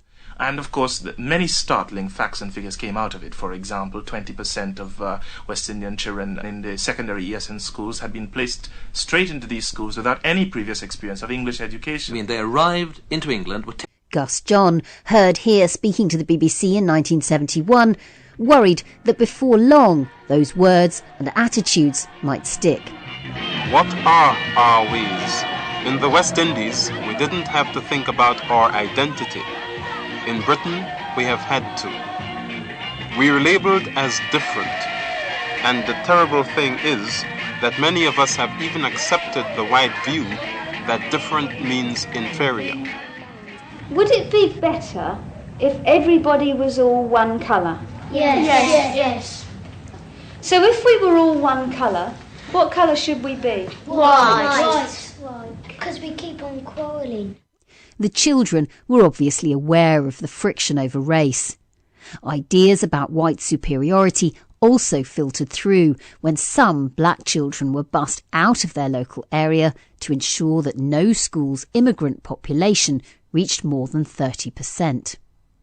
So in 1968, Gus John and others decided to set up Saturday schools. The whole purpose of starting the supplementary schools was to correct what was going on in the mainstream schools. For example, assist children in making the transition from their home language, Jamaican English or Barbadian English or whatever, to standard English. And of course, that was a fundamentally different experience than being in a situation where you're asked to write an essay and somebody either tears it up in front of you or put red marks all over it without explaining to you you are using a different register to what they expect. Classes were taught in church halls, community centres and front rooms. Students and activists volunteered as teachers. You know, I was decolonizing the curriculum in Oxford in the middle 1960s, for God's sake.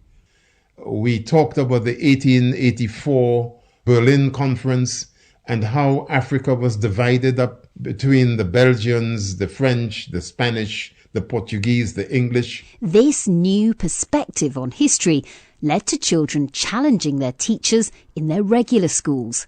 For example, about the role played by British politician William Wilberforce in the abolition of slavery. So when they went back into school and teachers were talking about William Wilberforce, etc., and not even mentioning any attempts by enslaved people to win their own freedom, the teachers got pretty incensed that these kids could have the audacity to want to correct them. In fact, some head teachers even sent home letters telling parents not to send their children to supplementary schools.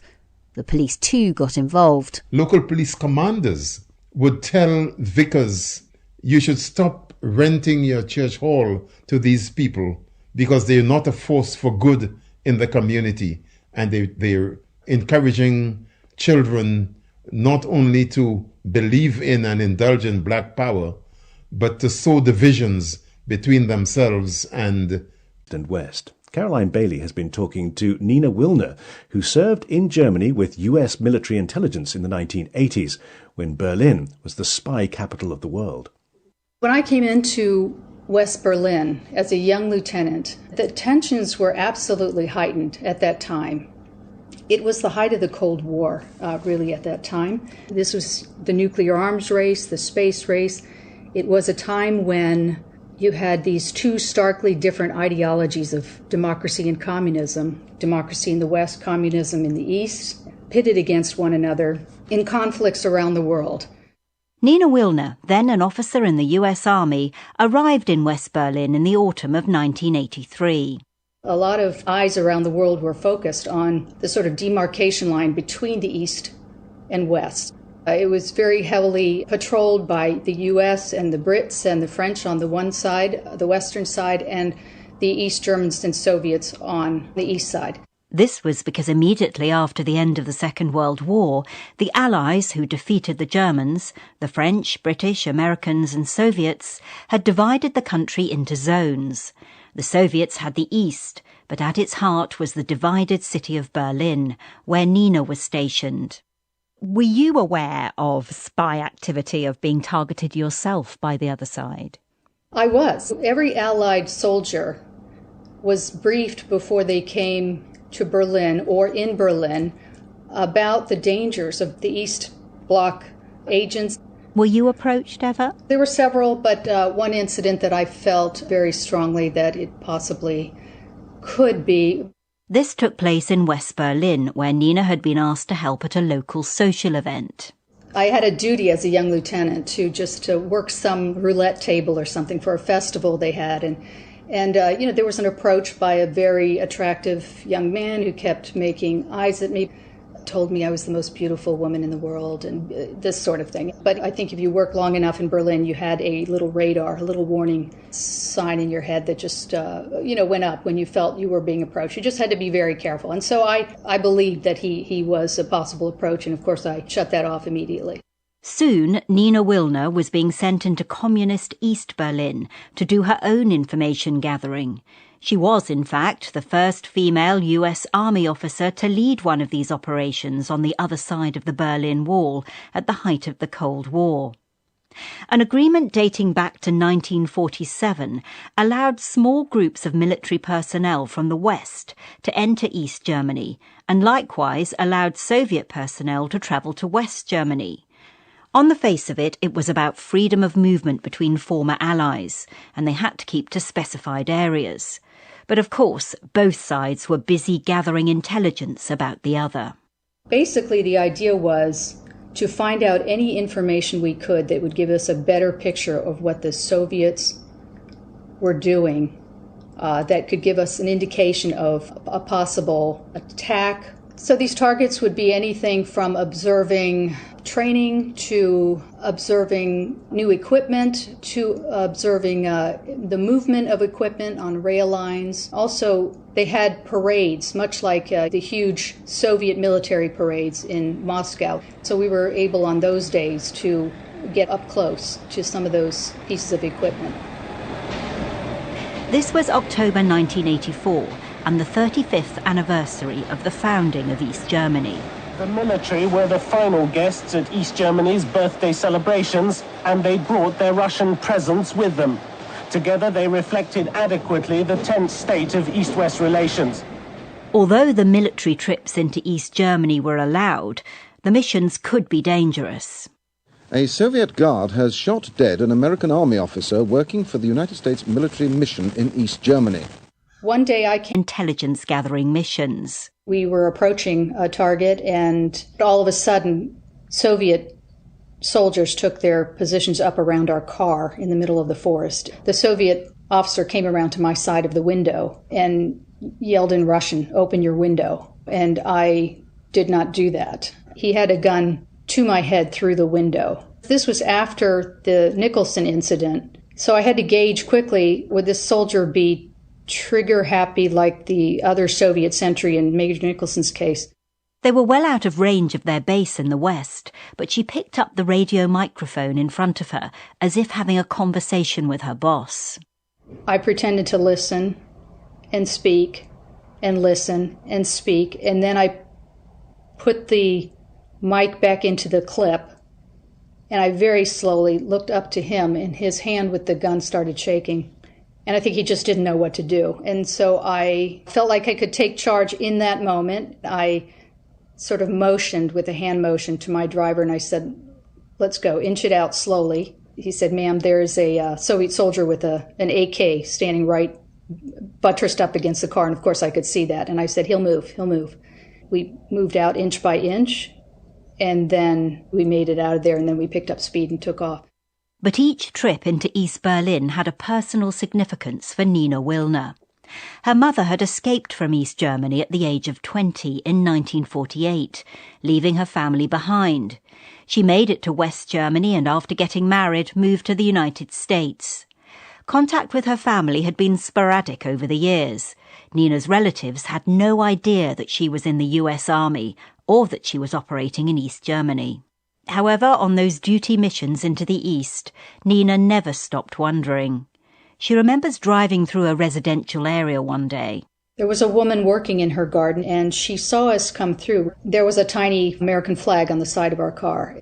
I looked over, and she looked at me, and then she stood up.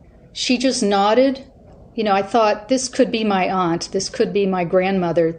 Obviously, it's not. In a sense, it very well could be. And then the other thing that occurred to me was that she was happy that we were there. She gave us the nod. She understood who we were, of course not fully knowing what we were doing, but that they were somehow involved in doing something against East Germany. Nina Wilner was talking to Caroline Bailey, and Caroline is still with us. Now, we heard a bit about Nina Wilner's parents there, but as often happens in these cases, you go back through one story and you can actually reach back through history to a further story because the parents had a remarkable tale to tell.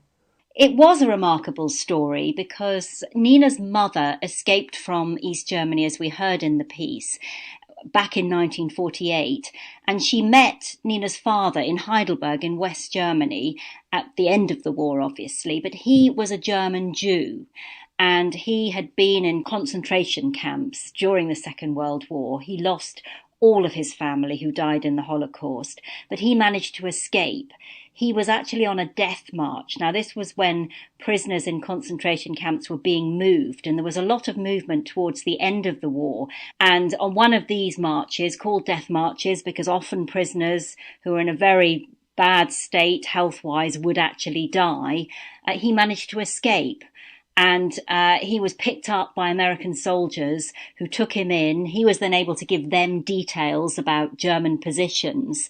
But he stayed with them for some time and they helped him get back to health. And at the end of the war, he went to America, became an American citizen and joined the US Army before going back to Germany as an intelligence officer. That's Caroline Bailey. Thanks, Caroline. Finally this week, we enter a very different world for a story about high fashion and the power of a scent. 100 years ago, the most famous perfume the world has ever known was launched in France. It was Chanel No. 5, created for the French fashion designer Coco Chanel. Eleanor Dresch has sniffed out the background to the Chanel No. 5 story. It is the summer of 1921, the height of the jazz age. There is a new scent hanging in the air. The war is over and young women are enjoying freedom like never before. And leading the way, with her short hair and boyish style, is Coco Chanel, the influential fashion designer. By the end of that decade, she's already a phenomenon. She is acknowledged as one of the great designers of her period. By then, she's already, to give you an idea, owns a villa in the south of France and drives a little blue Rolls Royce. Tila Mazeo, who has written a book on Chanel No. 5. Coco Chanel was unconventional and unmarried. She had a series of lovers. Yet she didn't feel that she fit into the rigid distinction that French society made between respectable and racy women. In Coco's mind, the modern woman could be a lady and a mistress at the same time. Coco Chanel grew up in a very, very stark Cistercian convent with nuns around her and very, very strict upbringing. And one of the scents that she remembered always was the smell of soap and of fresh scrubbed skin. And we do know that from her time, as a mistress of these different men, that one of the things she really didn't like was the way the other women smelled, that they smelled so much like musk and body odor and didn't smell like fresh scrubbed skin and soap. So when she decided to commission a perfume for her best clients, a new trend among fashion houses, she had to find a perfumer who could reinvent scent, just as she had reinvented women's fashion. In the late summer of 1920, Coco Chanel went on holiday on the Côte d'Azur with Grand-Duc Dmitri Pavlovich, her lover at the time. He had told her about Ernest Beau, a talented fragrance maker who had worked for the Russian royal family. Ernest Beau happened to be living nearby, in Grasse, the center of the perfume industry. She decided to go and meet him.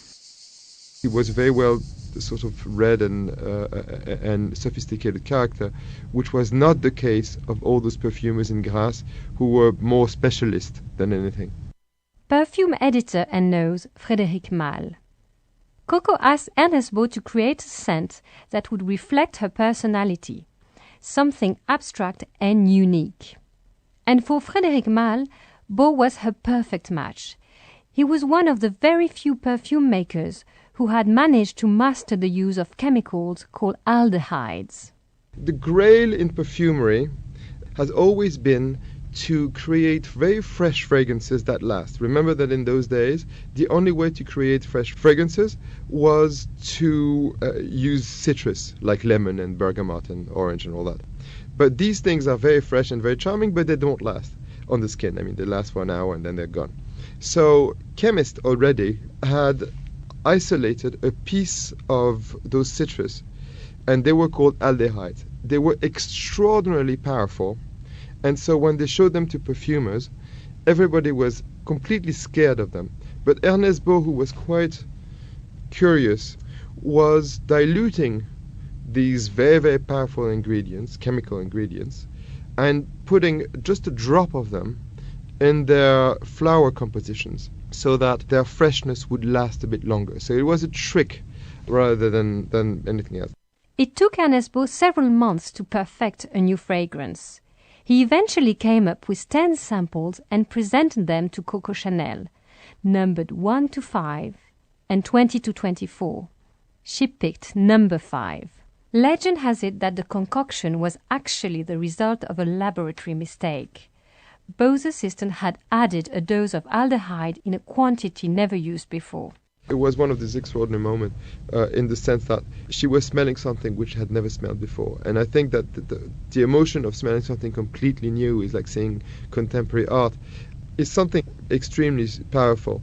And you have probably mixed feelings when you smell something like that, in the sense that there's the excitement of the novelty, there's probably the excitement of someone who has understood, in the case of Coco Chanel, what you were saying and what you were looking for. And then there's also the doubt. You always doubt when you see something completely new. And it's much easier to like something that you're used to already. Novelty is quite scary. Now, from what I know of Mademoiselle Chanel, she was not exactly the person to be scared. Chanel would say later about number 5, "It was what I was waiting for, a perfume like nothing else, a woman's perfume with the scent of a woman." The fragrance is a blend of 85 ingredients, including aldehydes, May rose, and jasmine from Grasse.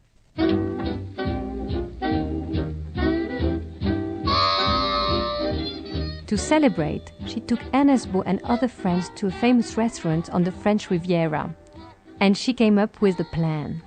Chanel had the idea that she would spray Chanel No. 5 all around their table to gauge the responses of the women who were walking past. And it's a wonderful story because as the people walked by, they would stop at the table and ask, "What is that smell? You know, where is this? Where is it coming from?" And of course, for Chanel, this was the moment that confirmed for her that it was going to be a revolutionary perfume. That was the first moment that anybody in the public smelled Chanel No. 5, and it was a moment that stopped people literally in their tracks. So if you imagine that moment, consumers were smelling something that they had never smelled in a perfume before. I mean, it really was that kind of an intervention in the history of perfume. The perfume was officially launched in May 1921. Coco Chanel first gave the bottles, modelled on whiskey decanters, to selected clients. Number 5 quickly became a hit and was soon being produced on an industrial scale. Chanel No. 5 is a formula where you don't have one ingredient which is not necessary. So it's a very streamlined fragrance which was ahead of its time. So when you are as essential as Chanel No. 5, you resist the taste of time. Then it was well presented, and it was very much sort of like the epitome of the House of Chanel, which really made it arguably the most iconic fragrance ever. Frédéric Marle ending that report by Eleanor Dresch. And there's a photo of a young Coco Chanel on our website, along with our huge back catalogue of first-hand stories from the past. You can find it all at BBC Witness History. That's it for this edition of The History Hour. Until next week, this is Max Pearson. Thanks for listening. Goodbye. This is the BBC World Service, and here's Harriet Gilbert to tell you about the next World Book Club. A beautiful young woman is cursed by jealous wives to live for eternity as a mermaid. Centuries later, she's captured during a fishing competition, but is then freed and falls in love with her rescuer. Slowly, she transforms into a woman again, but she can't escape the curse forever. World Book Club with The Mermaid of Black Conch from the 4th of December. And at bbcworldservice.com, it's Pick of the World. Lise Dissette's Wish for Afghanistan, the search for people resistant to COVID. Oh, and a man whose best friends are sharks. Join me, Anna Doble, to hear which BBC World Service programmes and podcasts got you talking. Business Matters is next. This is the BBC World Service, the world's radio station.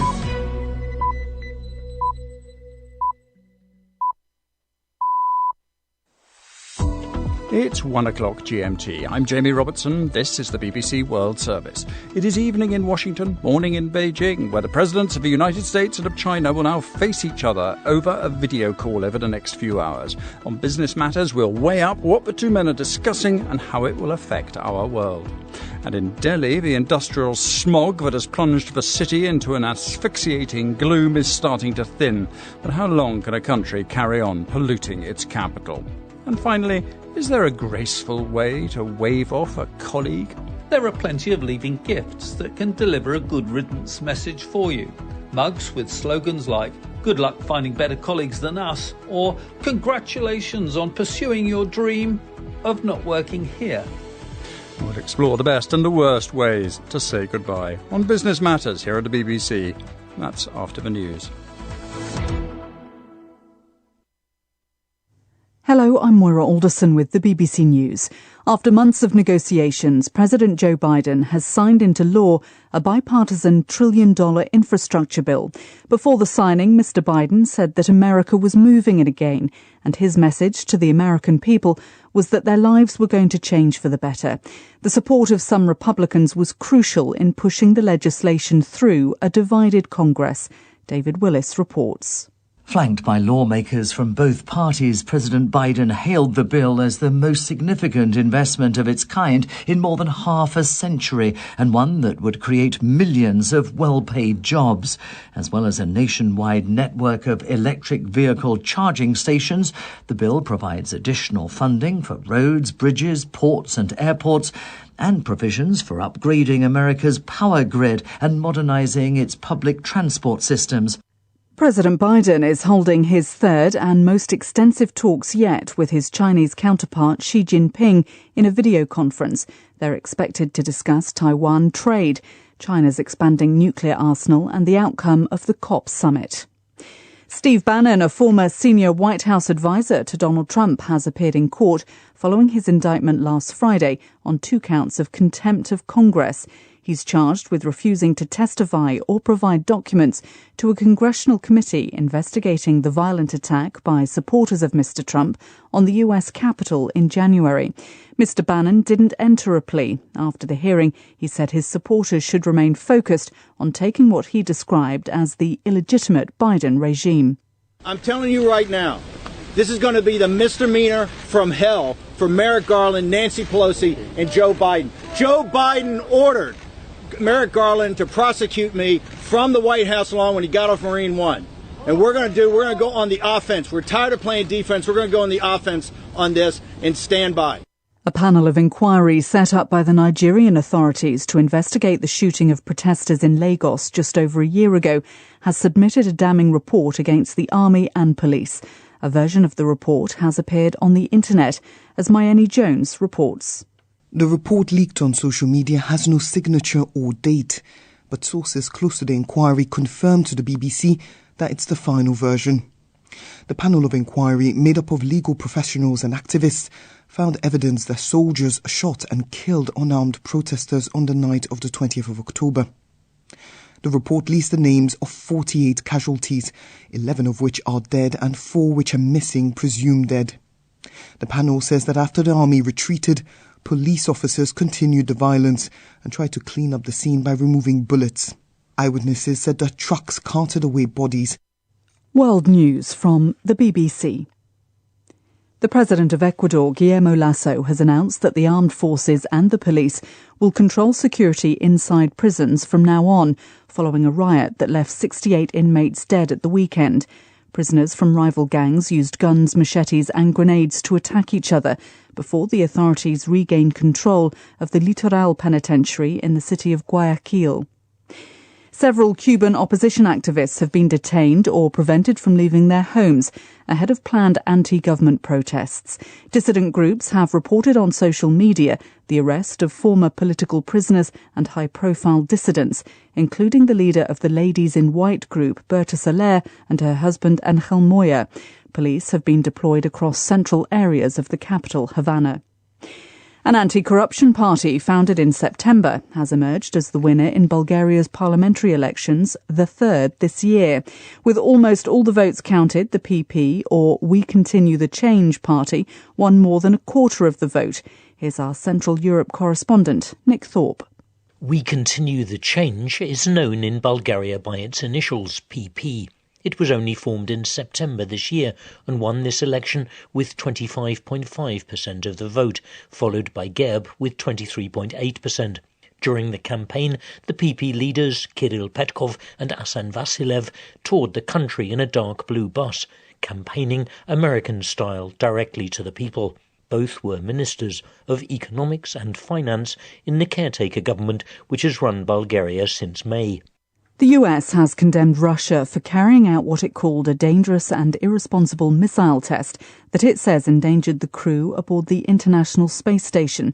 The test blew up one of Russia's own satellites, creating a debris cloud which forced the space station's crew to shelter in their return ships.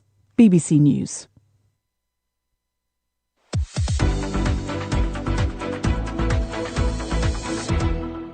Hello, welcome to Business Matters. I'm Jamie Robertson. On the programme today, as we start this programme, it's thought that President Joe Biden has just dialed up President Xi Jinping, possibly the other way around, and started a conversation that is expected may go on for several hours. We'll take a guess at what is being said and what it all means. And India and China stand accused of watering down commitments to phase out coal-fired power stations at the COP26 gathering on climate change.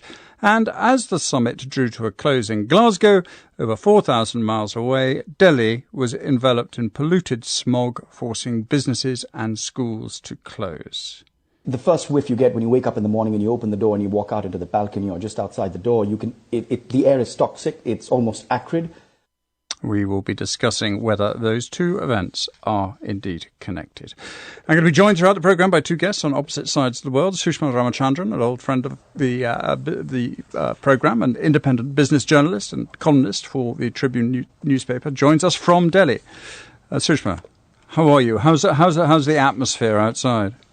Well, actually, it's not too bad today, so let's hope things are better. Good. Well, we'll talk about that in a short while. We're also joined by Peter Marisi, Emeritus Professor at Robert H. Smith Business School at the University of Maryland. Peter, hello. Good evening. Nice to be with you. Good evening to you. Now, as you know, Business Matters is a truly global programme linking time zones together, so you, our global audience, will be unsurprised to learn our top story involves a linking of time zones in a single conversation.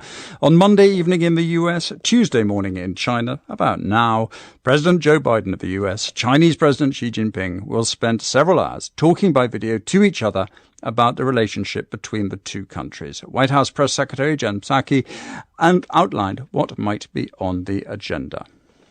One, the meeting, in our view, is an opportunity to set the terms of the competition with China in a way that reflects our interests and values, insists that the PRC play by the rules of the road. So there are areas, of course, of concern as it relates to the economy, where the president will certainly express his concern, express his view that China should be playing by the rules that the rest of the global community expects, raise our concerns with a number of their actions, and discuss areas where our interests align. This relationship is in many ways an unsettling one. An emerging superpower elbowing its way forward to stand beside, perhaps behind, perhaps in front of its established rival. Last week, certainly, they did issue a joint declaration to address climate change at the COP26 talks in Glasgow, Scotland. But it is their differences that really mark their relationship. Differences over Taiwan, over human rights, the independence, Taiwan being, of course, the independent state that China regards as its own, and over human rights, over differences over trade, differences over nuclear weapons, and, of course, cybersecurity.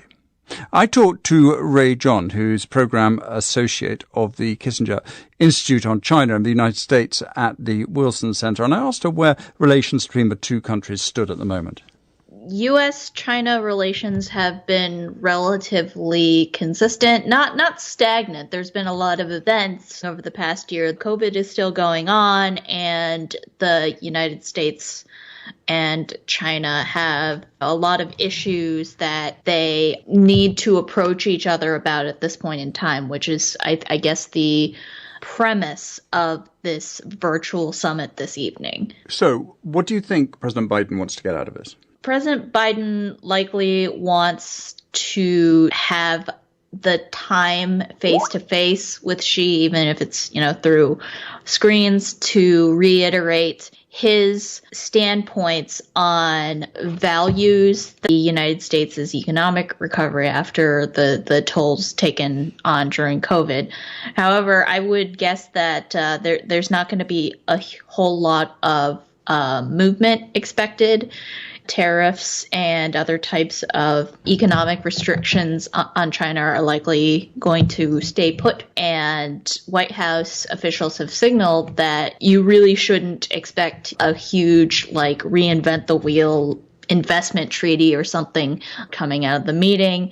I would probably say that if there was any off-ramp, it would probably be in, people-to-people relations. So access to consulates, visa services, education and business exchanges, so on and so forth. In this meeting of the two men, who has the best cards in all this? I mean, obviously they all have sort of leverage points, but is one a weaker party than the other in any sense? In terms of constituency, we've seen Xi sort of, ever since 2013, consolidate power at an accelerating pace, to really make his ideology a permanent part of, Chinese political history and in institutions, to just try to have as much lasting power as possible. Obviously, Biden contends with, different aspects of, the democratic system of the United States, which has resulted in potentially slower paced efforts to pass policy packages at the domestic level. He also has Senate and House legislative pressure to, go more hawkish on China. But in terms of political standing, you kind of have the United States still in a place of looking to regain footing globally in terms of what it's lost during COVID, what it's lost during political instability, such as the post-January 6th insurrection efforts in Washington, D.C. So right now, I would have to say it's anyone's game. That was Ray John there from the Wilson Center. Peter, what is interesting about that last comment, about how these are two powers really, it's implied there on an equal footing. Anyone's game, Ray John said that. Would you agree with that? I would say that any statement of that nature is based on a lot of assumptions, because it's very uncertain what the Chinese leader's footing is, considering that he has an economy that has really fundamental structural problems that we were not really all that aware would be as pressing a year ago, the property sector, for example. At the same time, Joe Biden may be in a very weak political position at home. His approval ratings are terrible. We haven't seen anything like this since Jimmy Carter. And he continues with policies that take him further down the lane. But it's not realistic to expect that anyone else in his seat would behave any differently towards China. Because if there's one thing that unites Americans, is that China is an autocracy, is at least a competitor and most likely a threat. And China we will take seriously and with more durability to our resolve than just about any other issue that you could put before American foreign policymakers. The only question here is, what tools do you use to get tough? Now, in terms of what should come out of this, it really is immaterial to me that they have domestic problems. The reality is that Taiwan is an unsettled issue. It's the Serbia of our times. It could cause a major war that transcends Taiwan, and they need to come to a meeting of the minds as to what each is willing to do so that that doesn't happen. It's that simple. Do you think one of the interesting things I think about this is, rather than just having a complete standoff, we don't agree on anything. You know, we don't agree on human rights, we don't agree on Taiwan, so we can't agree on anything. Do you think they have a sort of kind of maturity, if I can use that word, of being able to say, okay, we don't agree on human rights, we don't agree on Taiwan, but we can do something together on, say, climate change. We can come to an agreement over trade. There are certain things that can be done, even if we fundamentally do not agree on something else. Can you do that, do you think? Because it never happened, for instance, during the Cold War between Russia and America, did it? Well, there was a very crucial point when Johnson was hosting the Soviet leader at a small college in New Jersey. And in those days, they could actually talk to each other without people listening quite so much. You know, right now, this discussion is going on through two translators, and it's being written down. You know, there are no sidebars that are unheard. But anyway, Johnson said to the Soviet leader, let's face it, you don't want your grandson shooting at mine and vice versa, do you? And he acknowledged that they don't.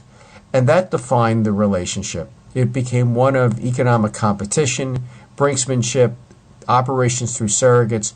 But we didn't have the kind of nonsense we have today of trying to disrupt each other's systems and elections and so forth that we do with the Russians. We need to come to some sort of truce with regard to Taiwan, or something's going to happen, because they're taking too many provocative actions. And, you know, we never really know who fired the shot at Lexington and started the American Revolution. Okay. Let me just pause you there and talk quickly to Sushma. From the Indian point of view, what do you take these talks that are going on as being important, of being a sort of setting the pace for the next few years of Russia's of China and the US's relationship, and indirectly therefore relationship with India? Yes, of course. These are very important. India is watching this very closely. As you must be aware, India's relationship with China has nosedived in the past 1 or 2 years because of our border conflict. And recently, of course, there has been this worry about the kind of infrastructure that's going on over there. And India and China have been trading allegations. China has been concerned about the kind of infrastructure that India has been developing along the border. Of course, India is far behind. I myself have been to the India-China border in Arunachal Pradesh, and from the border you can see how beautifully they have developed the area in that around that area. But coming to what you said about a more mature relationship, as far as, despite the fact that relations between India and China are at rock bottom on a strategic level, at COP26, India and China have come together. And this has happened very often at other multilateral fora. India and China, for instance, have also come together as far as oil imports are concerned. They have both appealed to the West Asian oil producers to try and reduce prices for Asian countries. So this is, of course, the sign of, I think, mature powers. And I'm sure the US and China will also be doing that because they have such a close economic relationship, as do, by the way, India and China. India and China also have a very close economic relationship. Okay, Sushma, thank you very much indeed. Let's just have a quick break and go to the news headlines with Maura Alderton. Maura? President Biden has signed into law a long-awaited $1 trillion infrastructure bill. A former advisor to Donald Trump, Steve Bannon, has appeared in court charged with contempt of Congress for refusing to provide information about January's violent attack on the Capitol.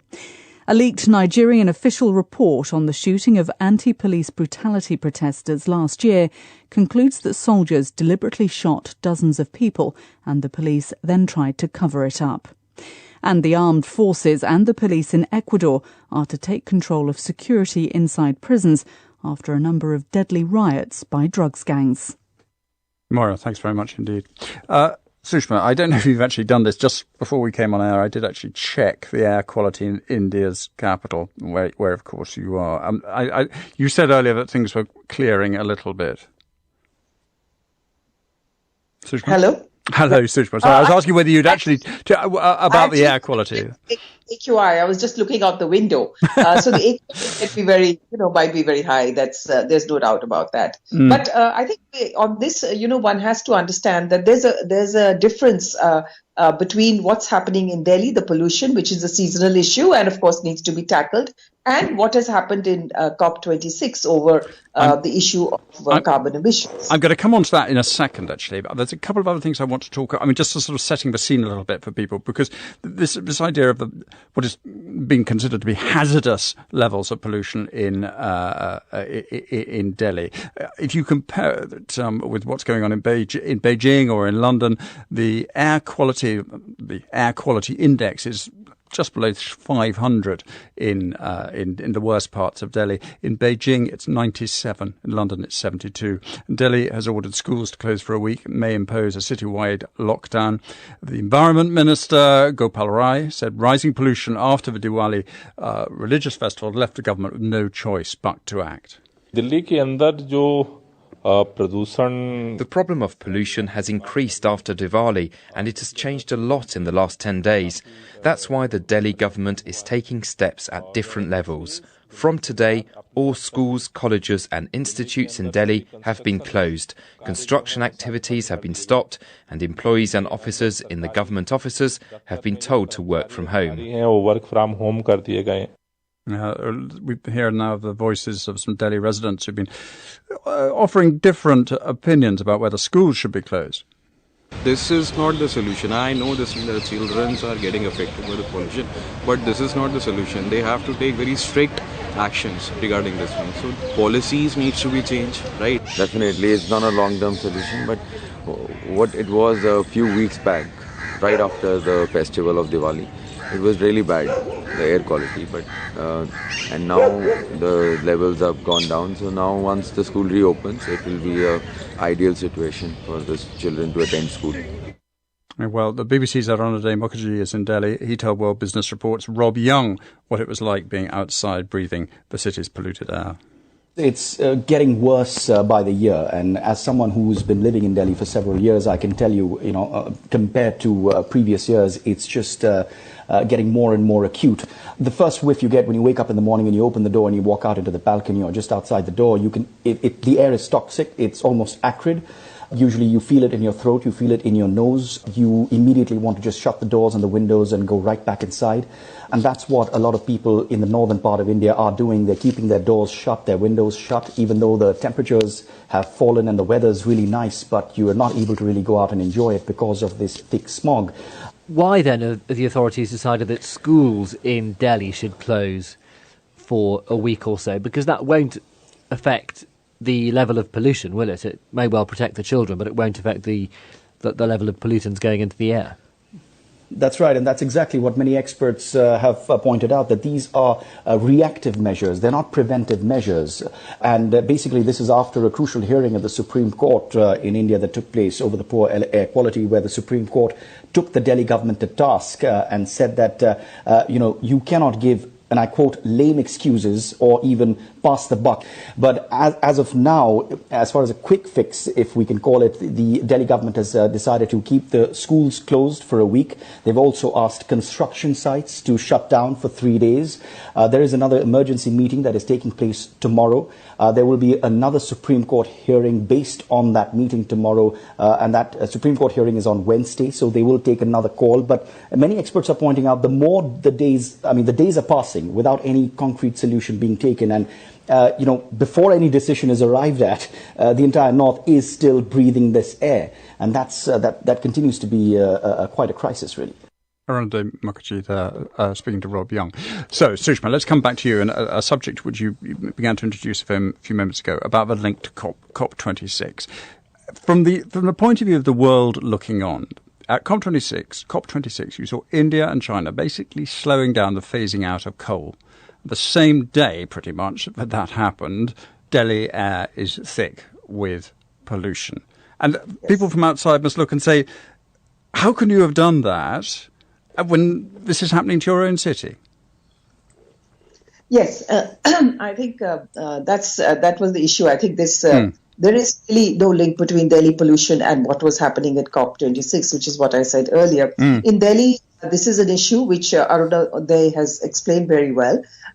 We have had this problem for several years now, and one of the major factors is the stubble burning by farmers in the surrounding states. So though the Delhi government is being blamed, the fact is that Punjab and Haryana governments nearby really need to take action. And climate activists are saying that about 35 to 40% of the pollution is coming from the surrounding states, and it's not due to the religious festival of Diwali, which of course it spikes at that time for a day or two, but then it should come back to normal.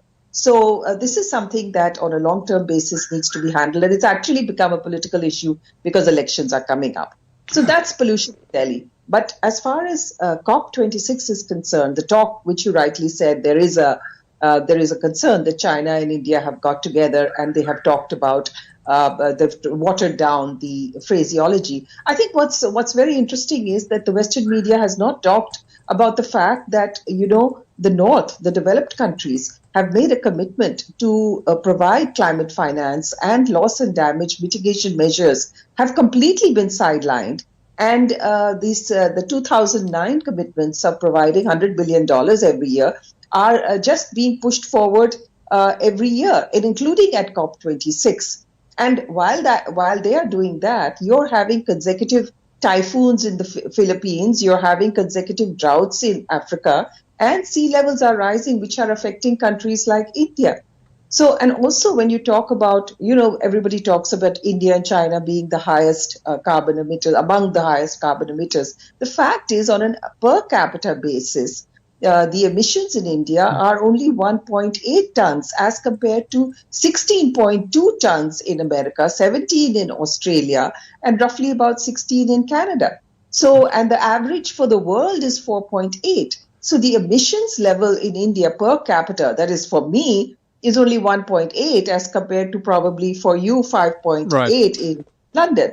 Okay, so let's bring Peter in on this. Peter, do you have any sort of comments on this? Well, I think this is, we talked about this the last time I was on. I don't expect us to make the kind of progress that would be needed to keep the global temperature from rising more than 1.5 Celsius because of these disagreements. Fundamentally, the developing world thinks it's our responsibility to finance their reforms or what have you, their curtailment activities. There's limits to what the developed world will do for them. The demand for example, 1.4 trillion a year and so forth, those are outrageous if you look at our budgets and so forth. All right, I can ask Sushma to come back on that. The demands are outrageous. Well, I think I don't think the demand is for 1.4 trillion. I think the commitments made were $100 billion a year. And considering the fact that these are issues that have been there for literally over 1 or 2 centuries, And the West has benefited, as I talked about the fact that, in the West, you have the luxury of doing this kind of per capita emission. And you are criticizing India and China, and other Asian and African countries, despite the fact that their emissions level are so low. In sub-Saharan Africa, it's probably 0.4 tons per capita. Okay, so I'm just going to pause the conversation there because we've got to go quickly to a break, but we can pick it up again when we come back. But do stay with us. You're listening to Business Matters on the BBC World Service.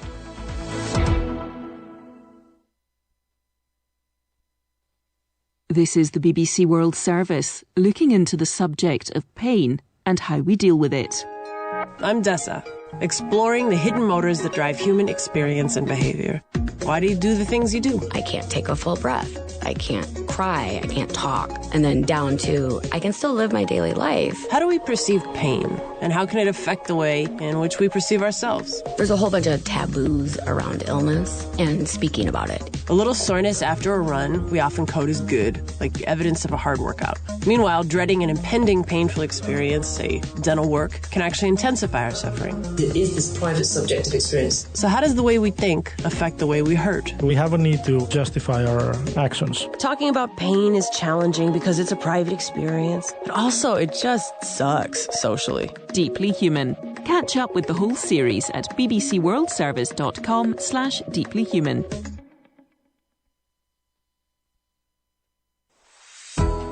You're listening to Business Matters from the BBC World Service. Coming up in the next half hour, what would you do with $1.2 trillion? Well, President Biden now has that sum in his back pocket and he's got plans. He'll be looking at what they are and whether they'll make a difference to American lives. And have you noticed how everybody's leaving? They're calling it the Great Resignation. We'll look at the art of saying goodbye. That's after the news. BBC News with Moira Alderson. After months of negotiations, President Joe Biden has signed into law a bipartisan $1 trillion infrastructure bill. Mr. Biden said his message to the American people was that their lives were going to change for the better. The law includes funding for roads, railways and ports. Mr. Biden said the passage of the bill was a sign that Democrats and Republicans could work together. At the start of a video conference with the Chinese leader Xi Jinping, President Biden has said they both have a responsibility to ensure relations between their two countries don't develop into open conflict. Mr. Xi said healthy relations between China and the US were needed to face global challenges like climate change and COVID-19. Steve Bannon, a former senior White House advisor to Donald Trump, has appeared in court following his indictment last Friday on 2 counts of contempt of Congress. He's charged with refusing to testify to a congressional committee about January's attack on the Capitol.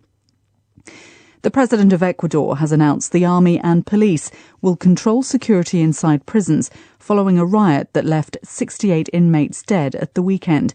Prisoners from rival gangs used guns, machetes and grenades to attack each other before the authorities regained control. The United States has condemned Russia for carrying out what it called a dangerous and irresponsible missile test that it says endangered the crew aboard the International Space Station. The test blew up one of Russia's own satellites, creating a debris cloud, which forced the space station's crew to shelter in their return ships. Paintings and sculptures by some of the most acclaimed artists of the 20th century are being sold at auction in New York. They include works by Mark Rothko, Alberto Giacometti and Andy Warhol. They come from a private collection that has been the subject of a legal dispute. That's the latest world news from the BBC.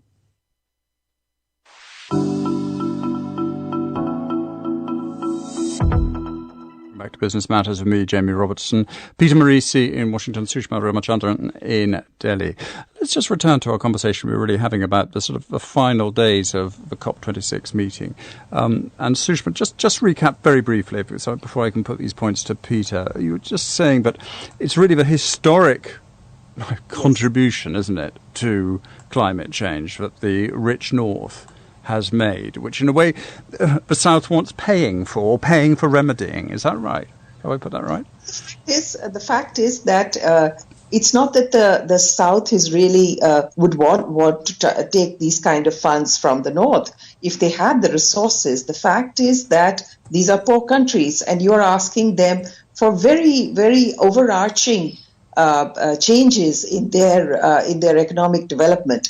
For instance, getting rid of coal. Coal provides 70% of India's energy. Now, in the case of the United States, they have shifted from coal to natural gas, but natural gas is a resource that is available within their country. So they have shifted to a cheap supply of energy, but it's available to them. Now, what is the recourse for countries like India and other countries? Right, I think I must go to Peter now, because I didn't really give him a big enough bite of a cherry before the break. So, Peter, what's your thoughts on that? Well, the United States is not going to shut down its economy to accommodate the failure of developing countries to curb their pollution. I don't think that's being asked, actually, Peter, to be fair. No, I think but if we start to go back in time and we have to repay for all the CO2 that was put in the atmosphere by 19th century Americans and 20th century Americans, that's what it comes down to. The second thing is, a good deal of the progress is going to be accomplished through market forces, not through government edicts, because solar energy is getting very cheap, and we haven't seen the end of the decline in that curve. The Americans, for example, are getting out of natural gas too. We went from coal to natural gas. Now we're going from natural gas to solar. I think that the Indians and the Chinese are making a strategic mistake by continuing to build coal plants, because they're going to be economic liabilities, which seems like cheap energy to them now are going to become legacy assets they wish they didn't have. In my mind, that's going to be the biggest thing. If you look at it, that raises the interesting point that it's business, it's economics, not governments really, that are actually going to push this change. You look at what's been happening in the United States. Over the last 10 or 15 years, our emissions have been dropping rapidly, simply because it's good business. Because now we've turned the corner on technology. And so, but the Indians and the Chinese are really dug in on this. They feel they have to, they're not going to cave into the Americans, that's what's happening, I assure you, right now. Right. President Xi is not going to cave into anything that Joe Biden wants. Okay. This may be an example of something where they are actually shooting themselves in the foot. It serves their interest to get with the program and stop harping about what we did in 1266 before there even was an America. All right. Come on, Peter, don't exaggerate.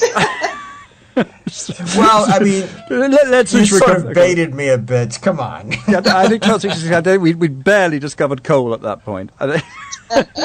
No, the Chinese had coal at that point. Marco Polo wrote about it for lighting coal fires back in 1266 or whatever it was. Sushma, just briefly, in some of this argument about business actually pushing the agenda much faster than governments do.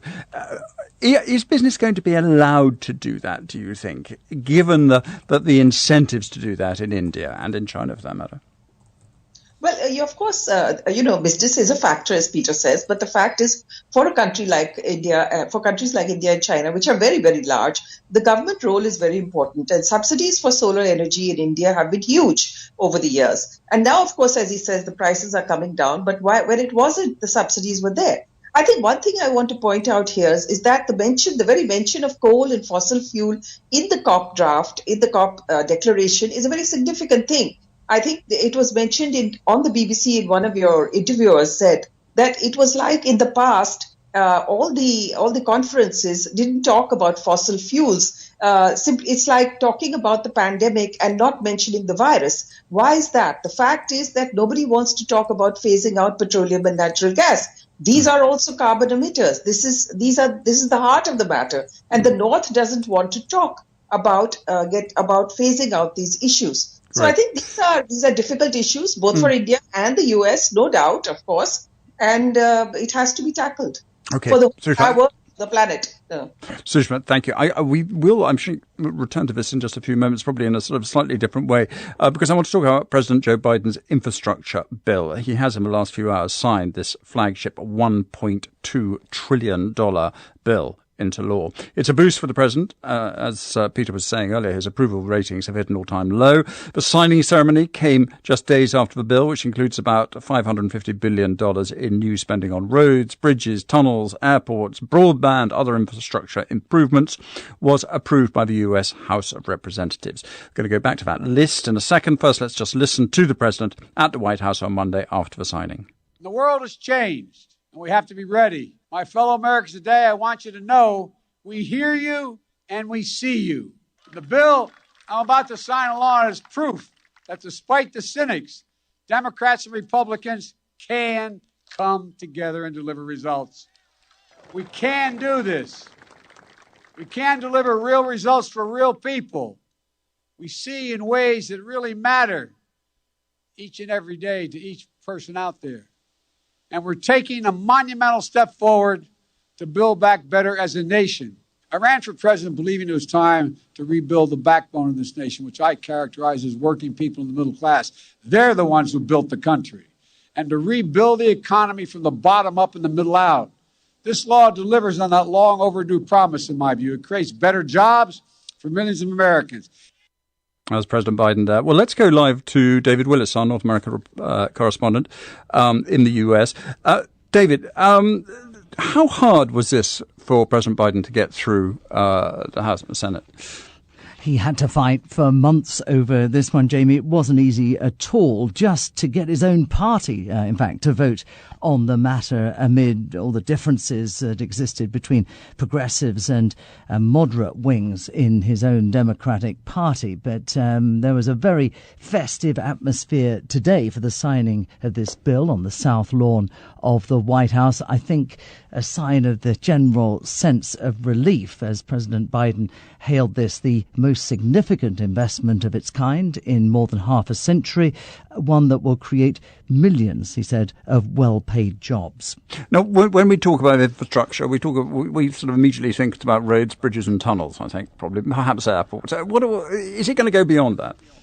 Well, we've heard a lot, haven't we, about that, roads, bridges, ports, airports, etc. But this bill also provides funds for expanded broadband internet access, a network of electric vehicle charging stations across the country, funding for upgrading the nation's power grid, removing lead pipes, and modernising the public transport and intercity rail networks. So it's very diverse in its aims. And, of course, some of these projects probably won't start for quite a few years from now. And what's it going to do in terms of President Biden's popularity? Because, as we were hearing earlier, it's on the way down. Is this going to turn it around for him? Well, you're right. Opinion polls put his current approval rating at the lowest of his presidency, Jamie. The Democrats, of course, suffered setbacks in this month's elections for governor of Virginia and New Jersey, and that all prompted concerns about the party's possible fate in the upcoming midterm elections when control of Congress is up for grabs. Now, polls conducted after those elections showed widespread concern about the state of the American economy, with prices here rising, inflation now at a 30-year high, even though unemployment's falling, wages are rising. But one poll found, in fact, that 70% of the American population currently views the state of the economy negatively. What about where the money's coming from? $1.2 trillion sounds like an awful lot of money to me. How does he get hold of that? Well, he says it's all paid for, but the bigger challenge, in a sense, is this whopping $1.75 trillion for the companion bill. That's the infrastructure, human infrastructure bill that it's hoped will be voted on this week at some time in the House of Representatives. That bill, which would provide for a social safety net, greater social safety net provisions, measures related to climate control and so on, would then have to pass the Senate, where at least 2 Democratic members have voiced reservations about it. And, of course, given the party's pretty slim majority in the Senate, the Democrats require all 50 senators to vote in favour of it. David Willis, thank you very much indeed for that. So, Peter, is this going to make a difference to the way to America's economy, do you think? I mean, it is a lot of money. And I presume you'll say it leverages up things. I mean, if the government builds one railway, there's a chance that the private sector will build another to join up with it. I mean, these things do have a knock-on effect. Every sort of dollar you put in creates another $10 or whatever the formula is. You'll know it better than I. Yes, and I've been a big advocate of doing these kinds of things for a long time. I've written about it endlessly, including saying we should pay more taxes if we have to. Now, you know what it takes to get that out of me. Okay, that's how strongly I feel. And it contains some provisions I'm very excited about. For example, I've written a lot about the Western water problem. The U.S. West is a rather arid place. You know, you wouldn't put Los Angeles where it is if you were worried about how do you get your water. And it has a lot in there for drought abatement because climate change is having rather substantial effects on we don't have enough water pretty soon to run the hydroelectric at the Hoover Dam, for example. So there's that. I'm also very keen on this notion of building charging stations. This is a huge country. I mean, we have distances Europeans don't have. Akin to what the Chinese have. And the charging stations will help move us along on electric vehicles. Not as quickly as I would like, but honestly, the battery technology isn't quite where it needs to be for electric cars in a country this size. So those are good things. It's not going to do much for Joe Biden's popularity. Today was wholly anticlimactic. It did exactly what it was intended to do, to get journalists excited who will write articles in the paper tomorrow. But Americans have been very focused on the fact that it's been on his desk for about 10 days. That's when it was signed. And that it was really the product of a group of Republican and Democratic senators, not much that Joe Biden had a lot to say about, who had agendas of their own. And if you look at his approval ratings, you know, it takes about 2 or 3 days for things to click in people's minds, we find. Right. Now we're starting to get polls that indicate his approval rating has not moved despite the passage of that bill because of the human infrastructure bill.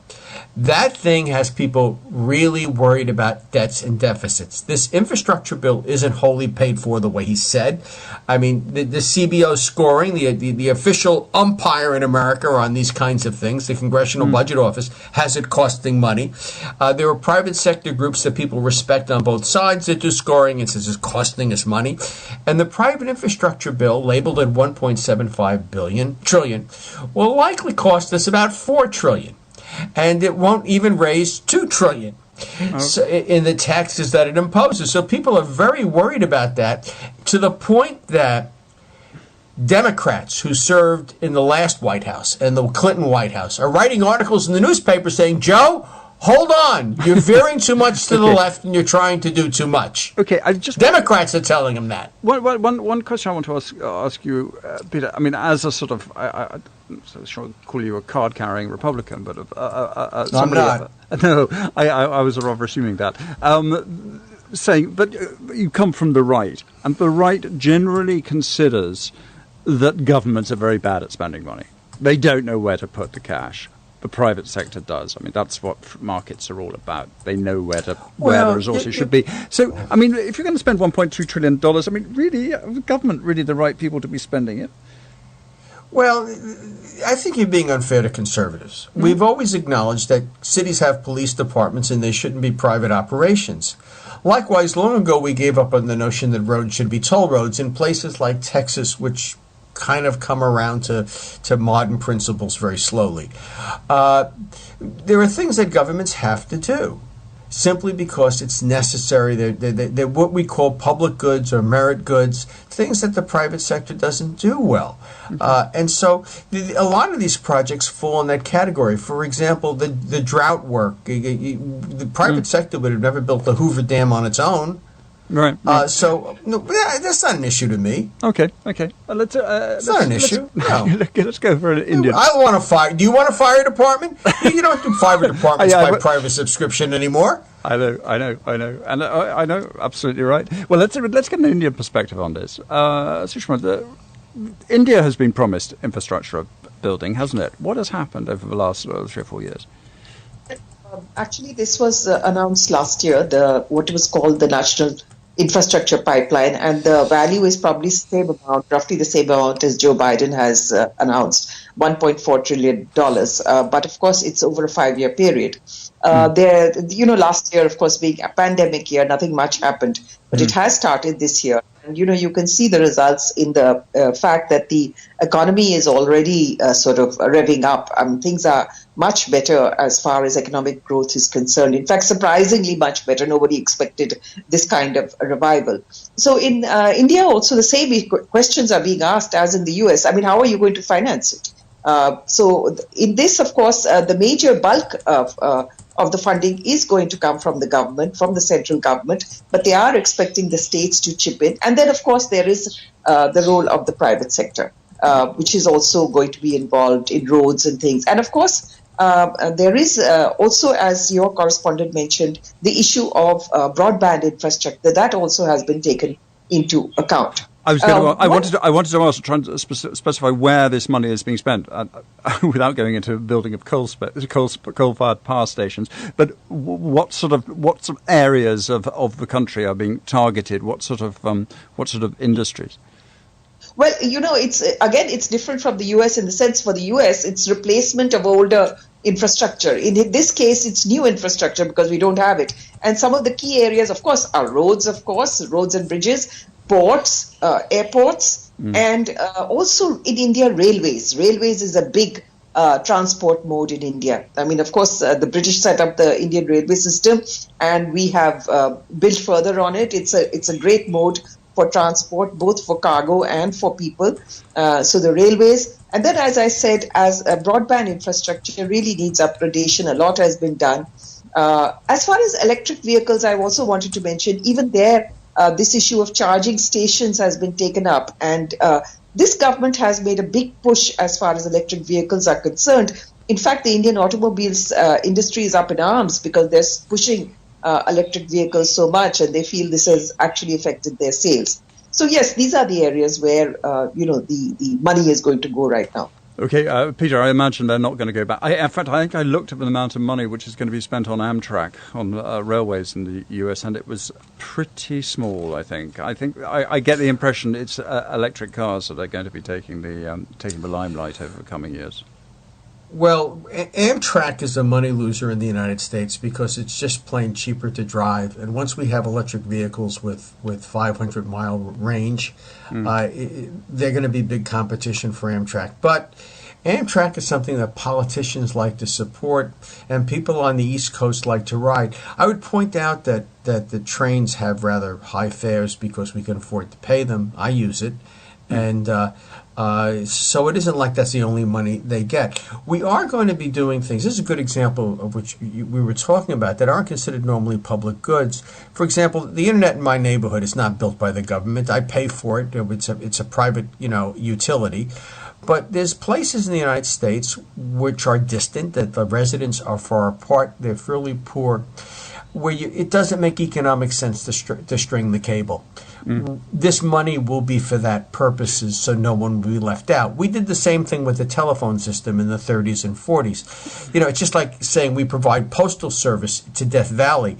It costs, 10, 20, 30 times more than the stamp to get a letter down there, but we do it.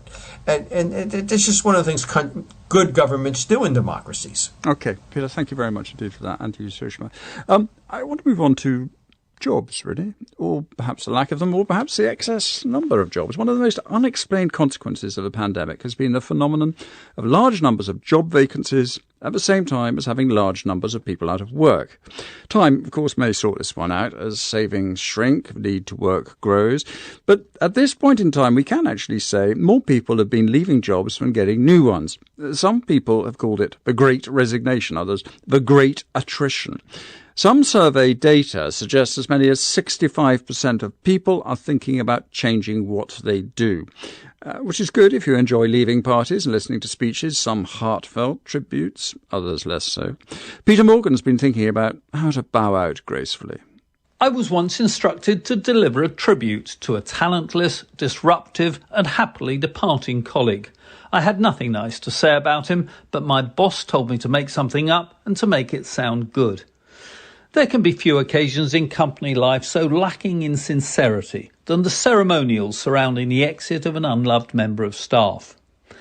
The old joke that Jones is leaving the company as he joined, fired with enthusiasm, has to be parked and frank opinions buried beneath a flurry of warm words. There are plenty of leaving gifts that can deliver a good riddance message for you. Mugs with slogans like "Good luck finding better colleagues than us," or "Congratulations on pursuing your dream of not working here," are top sellers online. Enterprising folk have always found flamboyant ways of flouncing out. A video producer caused an internet sensation by releasing a film of herself dancing around the office at 4:30 in the morning, accompanied by a Kanye West soundtrack and a stinging attack on her employer. Others have memorably taken to print or publish letters, berating their erstwhile boss. On balance, I think the manager who instructed me to lie through my teeth got it right. Let's all agree, it's been great working here. You've been a pleasure to have around. You're going to be gone in the morning, so let's not make a fuss. It's far trickier to say goodbye to someone you've genuinely grown fond of and who's fantastic at what they do. It's also more difficult to leave a job that's gone well. But in planning your farewell speech, it's good manners to show humility. Even the greatest co-worker is forgotten surprisingly soon after the door shuts on their way out. And new people with fresh ideas are the lifeblood of any organisation. Doctor Who, for listeners who are not familiar with the TV legend, is a time-travelling, planet-saving titan of science fiction. When a recent incumbent of the role stepped down, they declared that no one should stay in a job for longer than 3 years. This is not, I think, an immutable law of the universe, but it takes a brave man to argue with a Time Lord. That's Peter Morgan considering leaving. I'm quite interested in about whether leaving a job is, whether it's a good experience or a bad one. I suppose each one's different, isn't it? Peter, for you, has the leaving of jobs in the past been good or bad experiences? Generally, I've left places where people expected me to leave. I don't know quite how to take that. Well, no. Let me give you. I think you're going to have to elucidate us a couple of tangible examples. Expand. My second professional job. My first job was teaching in a small Lutheran college in Minneapolis, and they were disappointed I was leaving.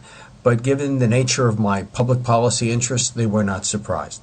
My second job was with the Department of Energy when it was called something else, and they were like 50 young economists spread across 3 offices, and our opportunities for advancement were very limited. So we came in and we did 2 or 3 years of work there, developed some publications, and then returned to academic life. While that wasn't the contract, that was the normal state of affairs.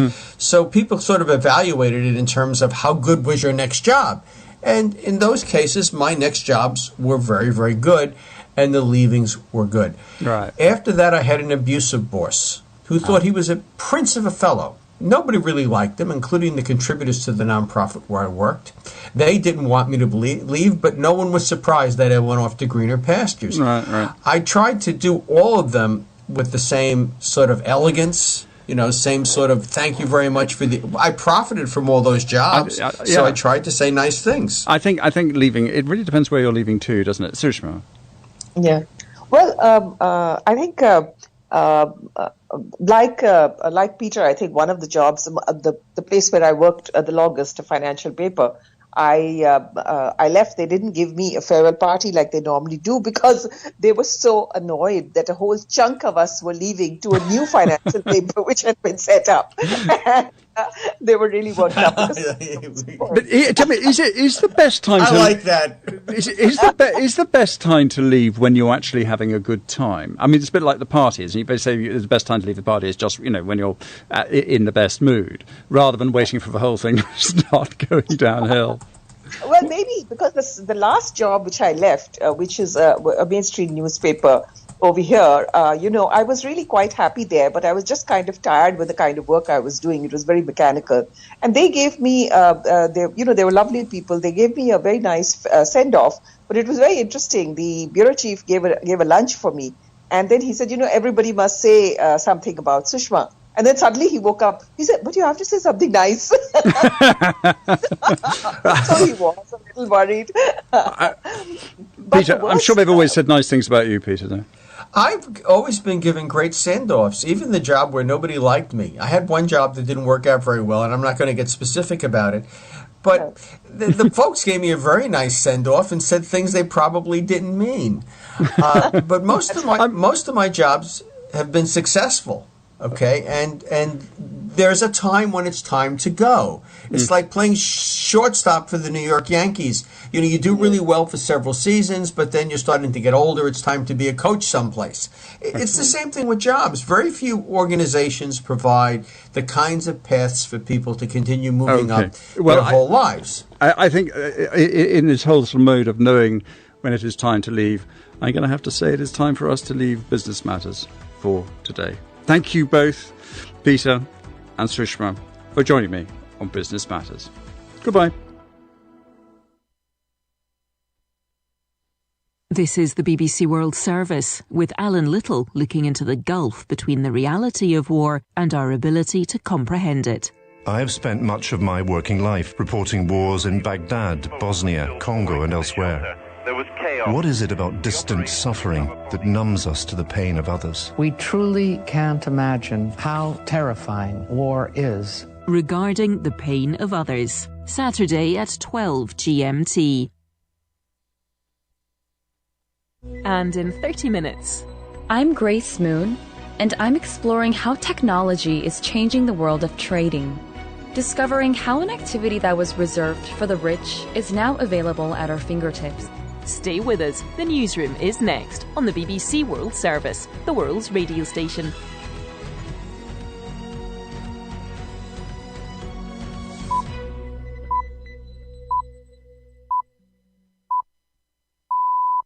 At 2 a.m. GMT, welcome to the newsroom from the BBC World Service. I'm Charlotte Gallagher.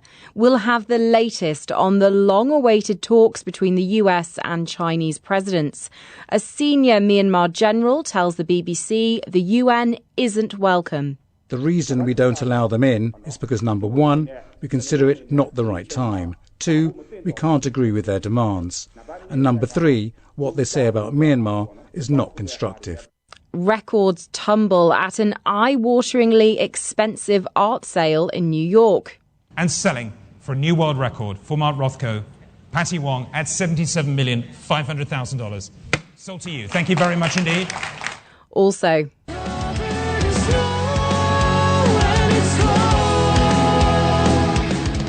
the Iranian women defying the regime through heavy metal. All that to come in the next 30 minutes. First, the news. Hello, I'm David Harper with the BBC News. After months of negotiations, President Joe Biden has signed into law a $1 trillion bill which aims to boost America's decaying infrastructure. The law includes funding for roads, bridges, ports, electric vehicles and broadband connections. Mr. Biden said the bill would change American lives for the better, creating millions of well-paid jobs. David Willis has more. Referring to the deep divisions which have prevented congressional approval of such a bill for so long, President Biden said its passage was a sign that Democrats and Republicans could come together. Whether such unity will revive his political fortunes remains to be seen, however. Mr. Biden's approval rating is currently the lowest of his presidency, and with inflation currently at a 30-year high, there is growing discontent over rising prices. President Biden has told the Chinese leader Xi Jinping in a video conference that they both have a responsibility to ensure that relations between their two countries did not develop into open conflict. For his part, Mr. Xi said healthy relations between China and the United States were needed to face global challenges such as climate change and COVID-19. Steve Bannon, a former senior White House advisor to Donald Trump, has appeared in court following his indictment last Friday on 2 counts of contempt of Congress. He is charged with refusing to testify or provide documents to a congressional committee investigating the violent attack by supporters of Mr. Trump on the US Capitol in January. Mr. Bannon didn't enter a plea. After the hearing, he said his supporters should remain focused on taking on what he described as the illegitimate Biden regime. I'm telling you right now, This is going to be the misdemeanor from hell for Merrick Garland, Nancy Pelosi, and Joe Biden. Joe Biden ordered Merrick Garland to prosecute me from the White House lawn when he got off Marine One. And we're going to go on the offense. We're tired of playing defense. We're going to go on the offense on this and stand by. A panel of inquiry set up by the Nigerian authorities to investigate the shooting of protesters in Lagos just over a year ago has submitted a damning report against the army and police. A leaked version of the report has appeared on the internet. Mayeni Jones reports. The report leaked on social media has no signature or date, but sources close to the inquiry confirmed to the BBC that it's the final version. The panel of inquiry, made up of legal professionals and activists, found evidence that soldiers shot and killed unarmed protesters on the night of the 20th of October. The report lists the names of 48 casualties, 11 of which are dead and 4 which are missing, presumed dead. The panel says that after the army retreated, police officers continued the violence and tried to clean up the scene by removing bullets. World news from the BBC. The United States has condemned Russia for carrying out what it called a dangerous and irresponsible missile test that it says endangered the crew aboard the International Space Station. The test blew up one of Russia's own satellites, creating a debris cloud which forced the station's crew to shelter in their return ships. The Russian Space Agency has played down the incident. The president of Ecuador, Guillermo Lasso, has announced that the armed forces and the police will from now on control security inside prisons, following a riot that left 68 inmates dead at the weekend. Here's Leonardo Rocha. Prisoners from rival gangs used guns, machetes and grenades to attack each other for hours before the authorities regained control of the Litoral Penitentiary in Ecuador's biggest city, Guayaquil. Rioting in the same prison in September led to the deaths of 119 inmates. The violence prompted President Lasso to declare a 60-day state of emergency, allowing the presence of soldiers and armed police officers inside prisons for the first time in years. The military government in Myanmar has said it will continue to deny UN human rights investigators access to the country because their comments have not been constructive. The Deputy Information Minister, Major General Zaw Min Tun, told the BBC the UN needed to acknowledge the existence of the military government. The UN has said the oppression that has taken place since the army seized power pointed to crimes against humanity. Works by some of the most acclaimed artists of the 20th century are being sold at auction in New York. The 35 pieces, including a painting by Mark Rothko, which sold for $82 million. The works come from a private collection which has been the subject of a legal dispute since the divorce of a New York property developer, Harry Macklowe, and his ex-wife Linda in 2018. That's the latest BBC News. Hello, you're listening to the newsroom from the BBC World Service with me, Charlotte Gallagher. The Chinese leader Xi Jinping and the US President Joe Biden are holding a virtual meeting, their most extensive yet. Both sides hope these talks will help repair their relationship, which has taken a nosedive in recent years. At the start of the video conference, President Biden made this statement. As I've said before, it seems to me our responsibility as leaders of China and the United States is to ensure that the competition between our countries does not veer into conflict, whether intended or unintended. Just simple, straightforward competition. Sounds easy enough. Our correspondent Barbara Platt-Usher joins us now from Washington. And what more have we learnt about what President Biden wants to achieve?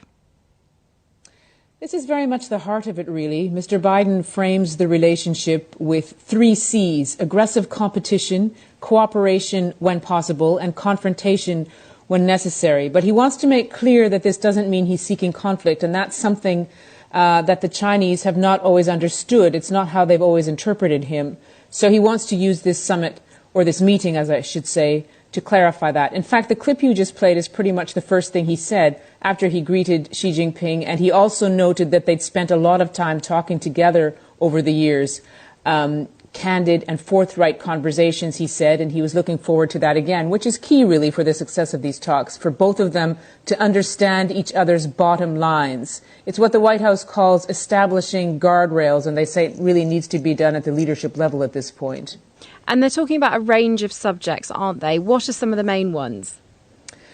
Well, Taiwan will be a main one. It's the most likely source of a hot conflict, and it's a core topic, especially for the Chinese. They're quite concerned that the Biden administration might be weakening its commitment to what's called the One China policy, which means that the Americans recognize only one Chinese government in Beijing, not in Taipei. And the Americans are very alarmed that China's been flying a lot of warplanes into Taiwan's air defense zone. So that would be a big topic. Other topics would be areas of differences over things like human rights, freedom of navigation in the Indo-Pacific, trade and economic disputes, and also areas of cooperation, especially in fighting climate change, which is where the U.S. and China announced an intention to work together. Thanks, Barbara. That was Barbara Platt-Usher. Let's go to Beijing now and speak to our China correspondent, Steve McDonnell, who's also been following the meeting. So, Steve, what is China's top priority? Well, it's interesting because even while the meeting's still going on, the Chinese side have also been releasing some lines about what's being said via the Xinhua wire service. So Xi Jinping at that meeting apparently spoke about the global village of humanity and how it's facing multiple challenges. He said that those two men and their governments need to work together to advance what he described as the noble cause of world peace. In the lead up to these talks, both sides were actually speaking about one of the crucial aspects of it was to make sure that despite this period of competition between these major powers, that they don't veer into conflict. Now, on the one hand, that might be very reassuring for people to hear that they're trying to make sure that they don't veer into conflict and I guess drag others in with them. But it is also a bit of a concern that they even find that they have to say this. It just shows the nature of the tensions. It shows there are so many flashpoints where there could be shooting. So you just have to wish them well. And at least they are having talks, and it's sending a message to both sides that the tensions haven't worked, so perhaps some talking will. Thanks, Steve. That was Steve McDonnell. Next, the release on Monday of the imprisoned US journalist Danny Fenster has thrown a fresh spotlight on the actions of the military regime in Myanmar. Despite a partial amnesty several weeks ago, more than 1,000 people have been killed by security forces since the coup and thousands more detained, including the country's elected leader, Aung San Suu Kyi. Our Asia correspondent, Rebecca Henchker, was granted an exclusive interview with one of the coup leaders, Major General Zaw Min Tun. Here's her report. Those lucky to be released from jail last month, back into the arms of distraught loved ones, have described systematic torture behind bars. This 24-year-old woman was detained for 6 months for peaceful protesting. She told the BBC a loaded gun was pointed at her temple during questioning, her interrogator telling her, "I'll shoot if we don't like your answers." I put her testimony to General Zaw Min Tun. She was told by her interrogators, "Do you know what we do here to women? We rape and then we kill them." We've released her so she can accuse us and say whatever she wants. I don't know why she said that. This kind of fake news comes around. If she was tortured in prison, there's a system to complain. Why didn't she complain in the prison? United Nations says the military crackdown since seizing power points to crimes against humanity. Their envoy has been repeatedly denied access to the country to investigate. And General Zaw Min Tun told the BBC that is not going to change. The reason we don't allow them in is because, number one, we consider it not the right time. 2, we can't agree with their demands. And number 3, what they say about Myanmar is not constructive. When will you allow them now to enter the country? They need to show steps towards acknowledging the existence of our government. Another issue for the military is that UN envoys are insisting on seeing detained leader Aung San Suu Kyi. She hasn't been seen in public since February. The military placing a gag order on her lawyers. General Zaw Min Tun insists, though, that she's well. We're keeping her well in detention. We let her live with her own people in a house, although she's under house arrest. But the military will not allow the people of Myanmar to choose her as their leader. 10 months after the coup, though, protests across the country continue, alongside an armed uprising, demanding and fighting for democracy to be restored. You're listening to the BBC World Service, and David has the headlines. President Biden and his Chinese counterpart Xi Jinping are holding talks via video conference. Earlier, Mr. Biden signed into law a long-awaited $1 trillion US infrastructure bill. And paintings and sculptures by some of the most acclaimed artists of the 20th century are being sold at auction in New York. Thanks, David. And we'll have more on that multi-million-dollar auction later. But first to the US infrastructure bill, which follows months of bipartisan negotiations. We're joined by our correspondent, David Willis. And David, just how important is this? It's an historic piece of legislation, Charlotte, no question. In the words of President Biden, the most significant investment of its kind in more than half a century, and one that will create millions of well-paid jobs, boost spending on roads and bridges, ports, airports, and provide funds for expanded broadband internet access, a nationwide network of electric vehicle charging stations, and the upgrading of the nation's power grid, amongst other things.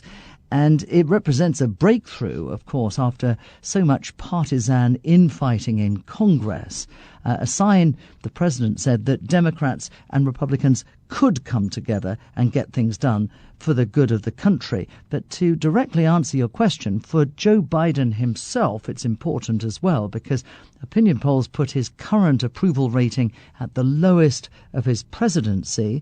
And setbacks in this month's elections for the governorship of Virginia and New Jersey have only prompted more concerns about the fate of the Democrats in the midterm elections next year. Those polls also reflected a feeling that Mr. Biden hadn't really got much to show for his first 10 months in office. So the White House is seeking to spread the word about this landmark piece of legislation. They're sending President Biden on the road to promote it. He'll be in New Hampshire tomorrow and Michigan the following day. David, thank you. That was David Willis, our Washington correspondent. Next, Donald Trump's former senior advisor, Steve Bannon, has appeared in court in Washington on charges relating to his refusal to testify before a congressional committee investigating the storming of the US Capitol in January. He's been released on bail and warned senior Democrats, including President Biden, that they've taken on the wrong guy. Anthony Zurcher was in court. Steve Bannon was polite during his short appearance before a federal judge, agreeing to pretrial conditions that include surrendering his passport and keeping the court notified of his whereabouts. In a subsequent appearance outside the courthouse, however, he was bombastic, promising to go on the attack against his political enemies. I'm telling you right now, this is going to be the misdemeanor from hell for Merrick Garland, Nancy Pelosi, and Joe Biden. Joe Biden ordered Merrick Garland to prosecute me from the White House lawn when he got off Marine One. And we're going to go on the offense. We're tired of playing defense. We're going to go on the offense on this and stand by. Mr. Bannon's lawyer, David Schoen, who also represented Donald Trump during his second Senate impeachment trial, said his client would claim the information sought by Congress is covered by executive privilege, which protects communications with the president. Mr. Bannon's formal arraignment will take place on Thursday, at which point a trial date could be set. A pro-democracy rally was planned in the Cuban capital Havana on Monday to demand greater freedoms and the release of hundreds of political prisoners arrested in anti-government protests in July. But it appears that the authorities managed to prevent the protests from going ahead. Our Cuba correspondent, Will Grant, explains what happened.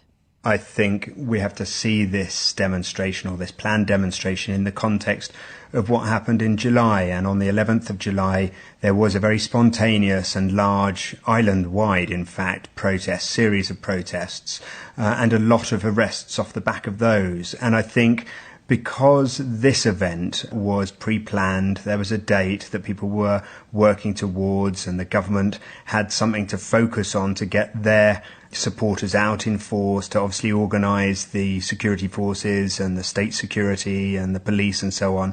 I think that gave them ample opportunity to sort of stop it from ever taking hold. The point is, there's nothing that isn't really government sanctioned, no real organic protests. And that was what was so striking about what happened in July, was that people simply took to the streets frustrated with the power cuts, the inflation, the various different shortages of basic goods that were causing so much difficulty, and of course the COVID restrictions. It was enough just to make people snap, really. And I think a few of those things have eased a little in some regards. Others are just as bad as they were in July.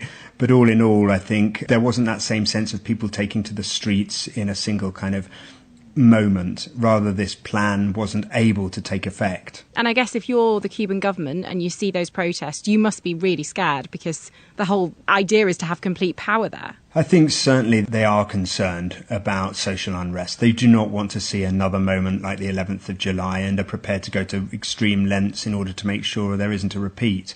Certainly the main organiser of this attempted demonstration was under house arrest. A lot of other dissidents were simply not allowed to leave their homes. Anybody who did manage to leave their home, it appears, have been arrested. Certainly the more high-profile dissidents whose names we know. But then again, I think it's more to do with the intimidation and the culture of fear to those who might have just simply wanted to show their face and say, we want greater debate, we want more opportunities, we want more choices on the island, perhaps we want a different future to those of our parents. Those sorts of conversations aren't being permitted at this stage. The government would say everything is permissible, but within the revolution. Things that they consider that are ultimately intended to bring down the revolution are simply banned. Will Grant. Now, Iran might seem an unlikely hotbed of heavy metal music, especially as Western pop has been officially banned there since the Islamic Revolution of 1979. Yet, despite the risk of floggings and long jail terms, the genre continues to thrive in secret underground venues, and some of the biggest names in the scene are women. Our correspondent Mike Thompson has more.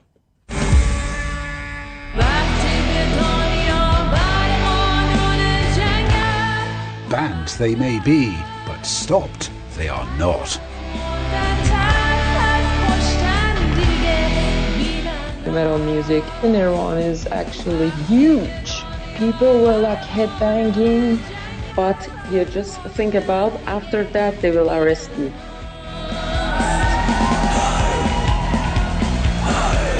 Female metal singers like these, often painted as immoral, blood-drinking devil worshippers, face long jail terms if caught performing in secret underground venues.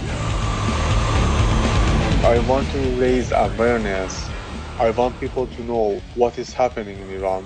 Farbod Arbadili is the Iranian director of the short film Forgotten to See Us Scream in Tehran, which highlights the dangers faced by all in the heavy metal scene there, especially female singers who are banned from performing. I lived that life. I had my own metal band in Iran, and I had this female singer. She was extremely talented, and it was always a question in my mind why she is not allowed to sing. We can't sing, we can't dance, we can't play instruments solo. Metal singer Command lives in the capital, Tehran. When I perform, I feel like I'm free. I'm a free woman and I can do anything.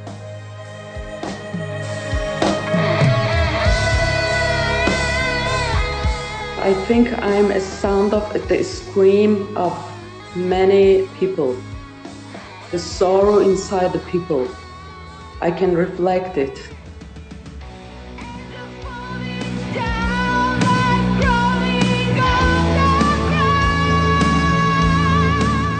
Singer Hania Kian says heavy metal music acts as a pressure valve for many in Iran, especially women, who feel repressed and unable to express themselves. Women in Iran should have children, don't speak, don't say any ideas, but in metal you say everything.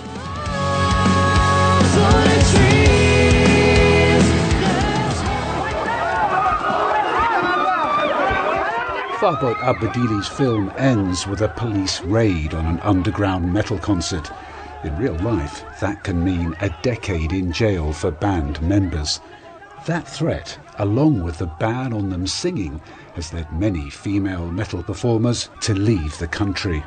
But others, like Kimand in Tehran, still have no plans to quit.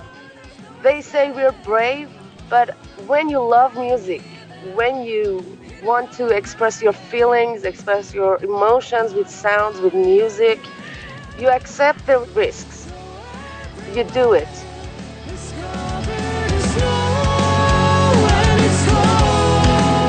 That was Mike Thompson. Let's get the sport now with Adam Samuel.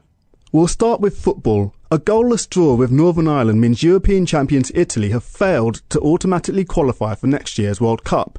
The Italians finished second in Group C, 2 points behind Switzerland, who won 4-0 at home to Bulgaria.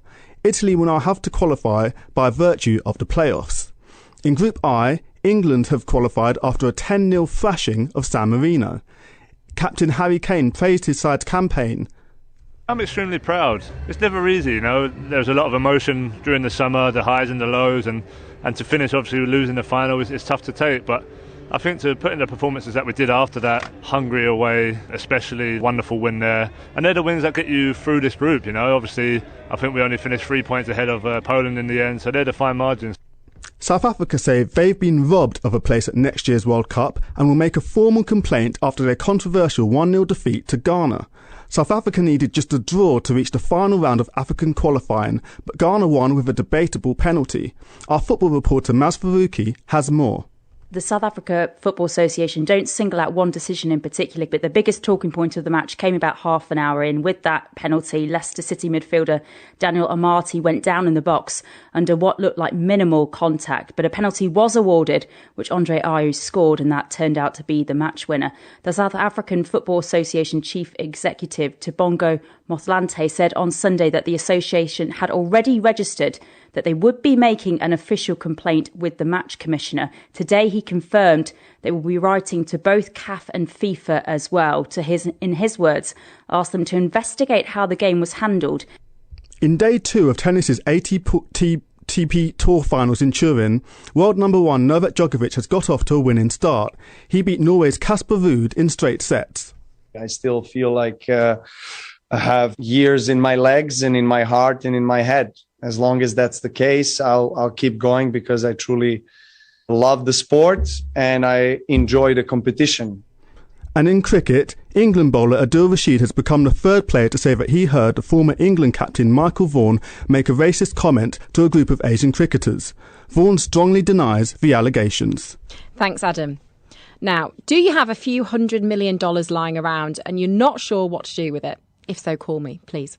Actually, no. Some of the uber rich have been splashing out on pieces by some of the most renowned artists of the last century. The Mac collection is being auctioned off as we speak in New York. The newsroom's David Lewis is here. So what's the latest? Yeah, it's a veritable who's who of artistic geniuses. Rothko, Jackson Pollock, Jeff Koons pieces are all up for grabs. A couple of Andy Warhol classics too, a Picasso sculpture. It's all going, or has been, under the hammer in New York. And buyers haven't been afraid to splash the cash. Some of the works already bought include Jackson Pollock's number 17, 1951. That's been snapped up for a cool $61 million, almost doubling its high estimate and setting a new auction record for arguably America's most famous artist. Elsewhere, a 120 centimetre high Picasso sculpture has also exceeded expectation, going for $26.3 million. But the prices just keep going up. Pop artist Andy Warhol's 16 Jackies, a 4x4 image of the then Jackie Kennedy, signed and dated by the artist, was expected to fetch $20 million. It's been sold to Applause for $33.9 million, and that's not even his most expensive of the night. The Gaveller's gone down on his 9 Marilyns, capturing the film star Marilyn Monroe in black and white from 1962. That price, $48.5 million. Elsewhere, a painted plaster, rope and metal statuette with a Picasso-esque long-nosed Linné, cast in 1947 by Swiss sculptor Alberto Giacometti, was bought for $78.4 million. Imagine having that much money that you could spend basically $80 million just kind of at the drop of the hat. And is that the most expensive? Not even. The most expensive so far has been Mark Rothko's 1951 piece, number 7. That sold for $82.5 million. The second highest piece of work, the second highest price for a piece of work by the abstract artist. Here's the moment that the gavel came down. And selling for a new world record for Mark Rothko, Patty Wong at $77,500,000. Sold to you. Thank you very much indeed. Right. Not bad for a night's work. With fees, that goes up to $82.5 million. There are 65 pieces on sale at this auction and dozens more in a second sale in May next year. The Macklowe collection, the ensemble being sold by real estate mogul Harry Macklowe and his ex-wife Linda, is being described by Sotheby's as one of the most important collections of any collecting category ever to appear on the market. And why are they selling? Is it because they're divorcing? Well, the New York power couple have called time, yes, on their 57-year marriage, and they've had to split the price of some of these things straight down the middle, and they'll be splitting the proceeds of this sale too. Some very rich people bidding for art tonight. You've been listening to the newsroom from the BBC World Service with me, Charlotte Gallagher. Thank you for being with us here on the BBC World Service. At 3 GMT, it's Outlook. In 2018, a young couple, Edith and Luca, were driving through Benin when they were pulled over by men with Kalashnikovs. The men took them to meet their boss. He had this translator, and the translator told us, "Welcome to Al-Qaeda. We're really in trouble, and I have no idea if we're going to get out of this alive." The pair were held hostage in the desert and went on hunger strike. Their captors responded by denying them water too. But she never gave up until the last remarkable day. And then it's witness history. It's 50 years since a young artist in California did something which would send ripples through the art world for decades to come. His name was Chris Burden, and what he did was called Shoot. That's all still to come from the BBC World Service. Coming up on the BBC World Service, I'm Grace Moon, and I'm exploring how technology is changing the world of trading. Discovering how an activity that was reserved for the rich is now available at our fingertips. I think what trading apps have done is actually brought investing and trading more to younger people. Trading Tribulation, next on the BBC World Service. BBC News with David Harper. President Biden has told the Chinese leader Xi Jinping in a video conference that they both have a responsibility to ensure that relations between their two countries do not develop into open conflict. Mr. Xi said healthy relations between China and the United States were needed to face global challenges such as climate change and COVID-19. After months of negotiations, President Biden has signed into law a bipartisan $1 trillion infrastructure bill. Mr. Biden said the law would change American lives for the better. He said the passage of the bill was a sign that Democrats and Republicans could work together. A panel of inquiry set up by the Nigerian authorities to investigate the shooting of protesters in Lagos just over a year ago has submitted a damning report. It concludes that Nigerian soldiers intentionally shot dozens of protesters who were demonstrating against police brutality. It says the police then tried to cover up the incident.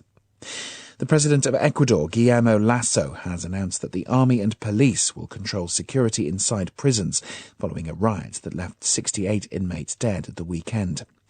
Prisoners from rival gangs used guns, machetes and grenades to attack each other before the authorities regained control.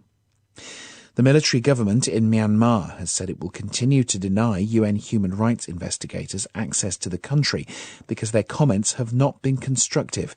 The The UN has said it believes the oppression that has taken place since the army seized power in February pointed to crimes against humanity. Paintings and sculptures by some of the most acclaimed artists of the 20th century have been sold at auction in New York. They include a painting by Mark Rothko, which sold for $82 million, and a sculpture by Alberto Giacometti, which went for $78 million. They come from a private collection that has been the subject of a legal dispute. BBC News. Buying and selling stocks and shares, commodities, cryptocurrencies and foreign exchange. Trading used to be an activity that was reserved for the rich, for people working in the world's major financial capitals. But technology is changing that.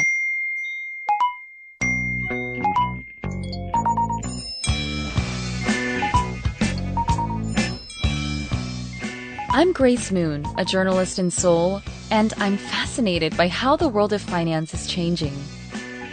Online stockbrokers, smartphone apps, and social media are enabling a new generation of traders to access markets that were previously a playground of the elite. In this program for the BBC World Service, I'm exploring the new tech-led world of financial trading and the tribulations that accompany these easily accessible markets and apps.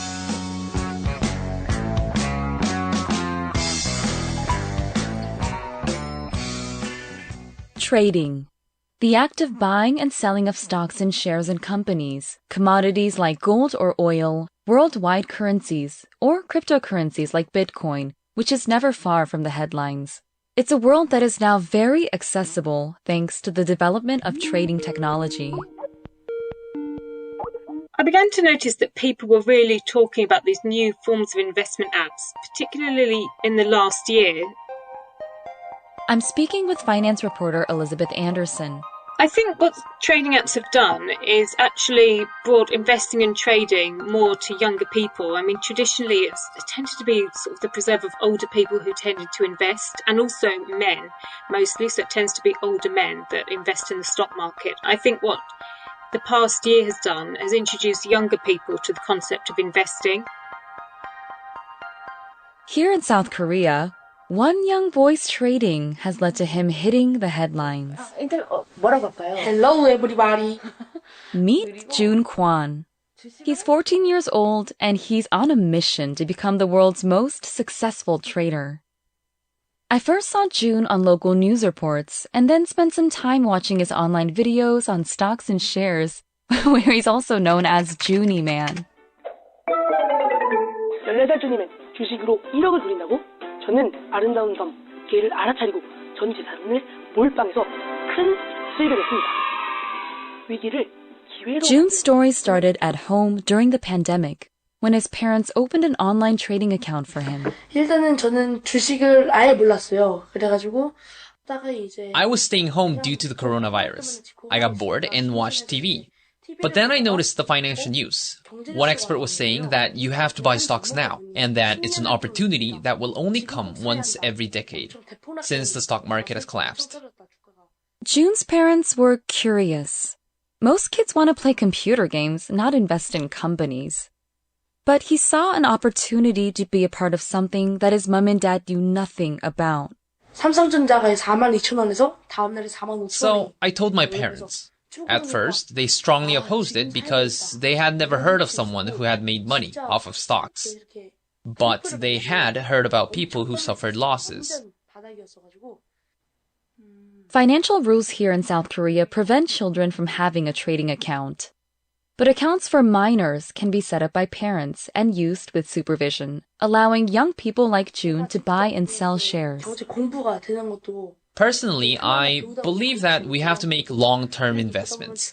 I think it's prudent to look at value and practice value investing by making installment payments in multiple places.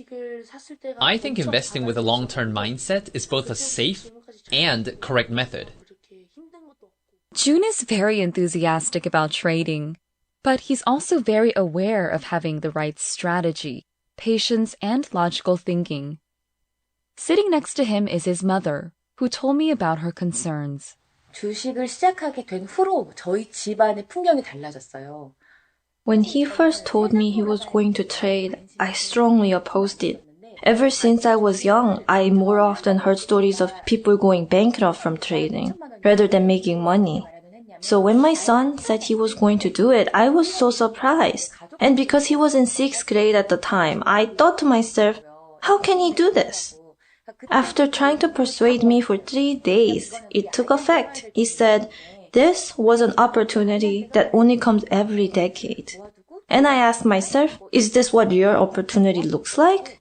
They say danger can present an opportunity. So I listened to my son and realized it would be okay if we were just prudent. So after much contemplation, we opened up a trading account for him.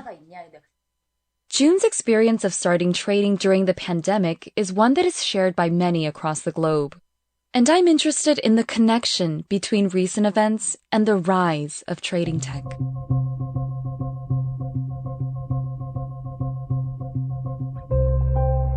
It's estimated that around 1.6 billion people gamble every year on sports, by playing lotteries, and in casinos.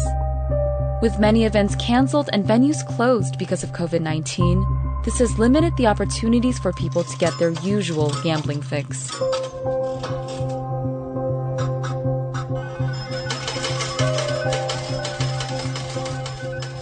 But financial markets have remained open.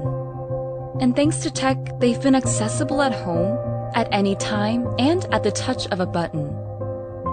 Here's Elizabeth Anderson.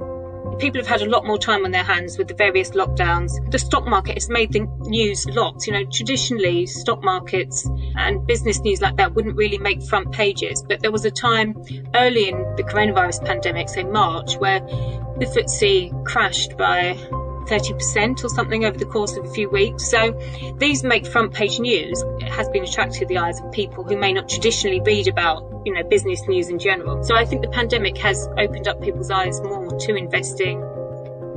And with more people trading comes more tribulation.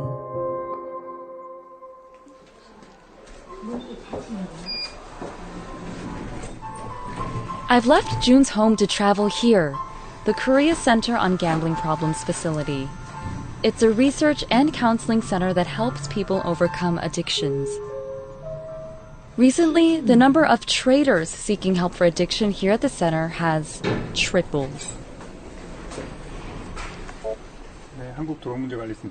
I'm walking through what feels like a call center with professionals on the phone 24 hours a day, speaking to people about their problems. Cho Seung-ha is head of education here, and she's telling me about the similarities between traditional forms of gambling addiction and how people can get hooked on trading. Gambling is when you risk something of value on an outcome with an element of a chance. You know that is usually talking about money, but the problem is that this could increase people's hoping against hope and finally lead to financial crisis. As well as a rise in the number of people seeking help for trading addiction, Cho is also witnessing more and more young people accessing their services than ever before. It is absolutely important for young people to know about the risks of gambling. Once you become addicted, it is very, very hard to stop because it has changed your brain. More exactly, your brain's rewarding system. So we call gambling addiction is a brain disease, not a failure of will. When it comes to young people, they are at transitional stage into adulthood. They are growing in terms of physical and psychological development. Also in this stage, they need to learn significant things like how to manage their money effectively and how to plan their time that are very important parts of adult life. But gambling addiction negatively impacts all these aspects of their development and well-being. Therefore, letting them know the risks of gambling and be careful not to be addicted to it, we believe this is the best way we can do to protect them. Hearing Cho talk made me think of June. and how easy it's been for him, a young man, to enter the world of online trading. A world that many associate with people wearing sharp suits, driving expensive cars, and earning huge salaries. I wonder if Jun's parents would have been as supportive if he'd asked them to set him up on a digital casino, or an app that allowed sports betting. At the Korea Center on Gambling Problems, all forms of addiction are equal. We don't find any fundamental differences between trading, betting, and gaming in terms of the addiction mechanics. Whether you buy lottery tickets, bet on sports, play poker online, visit casino, or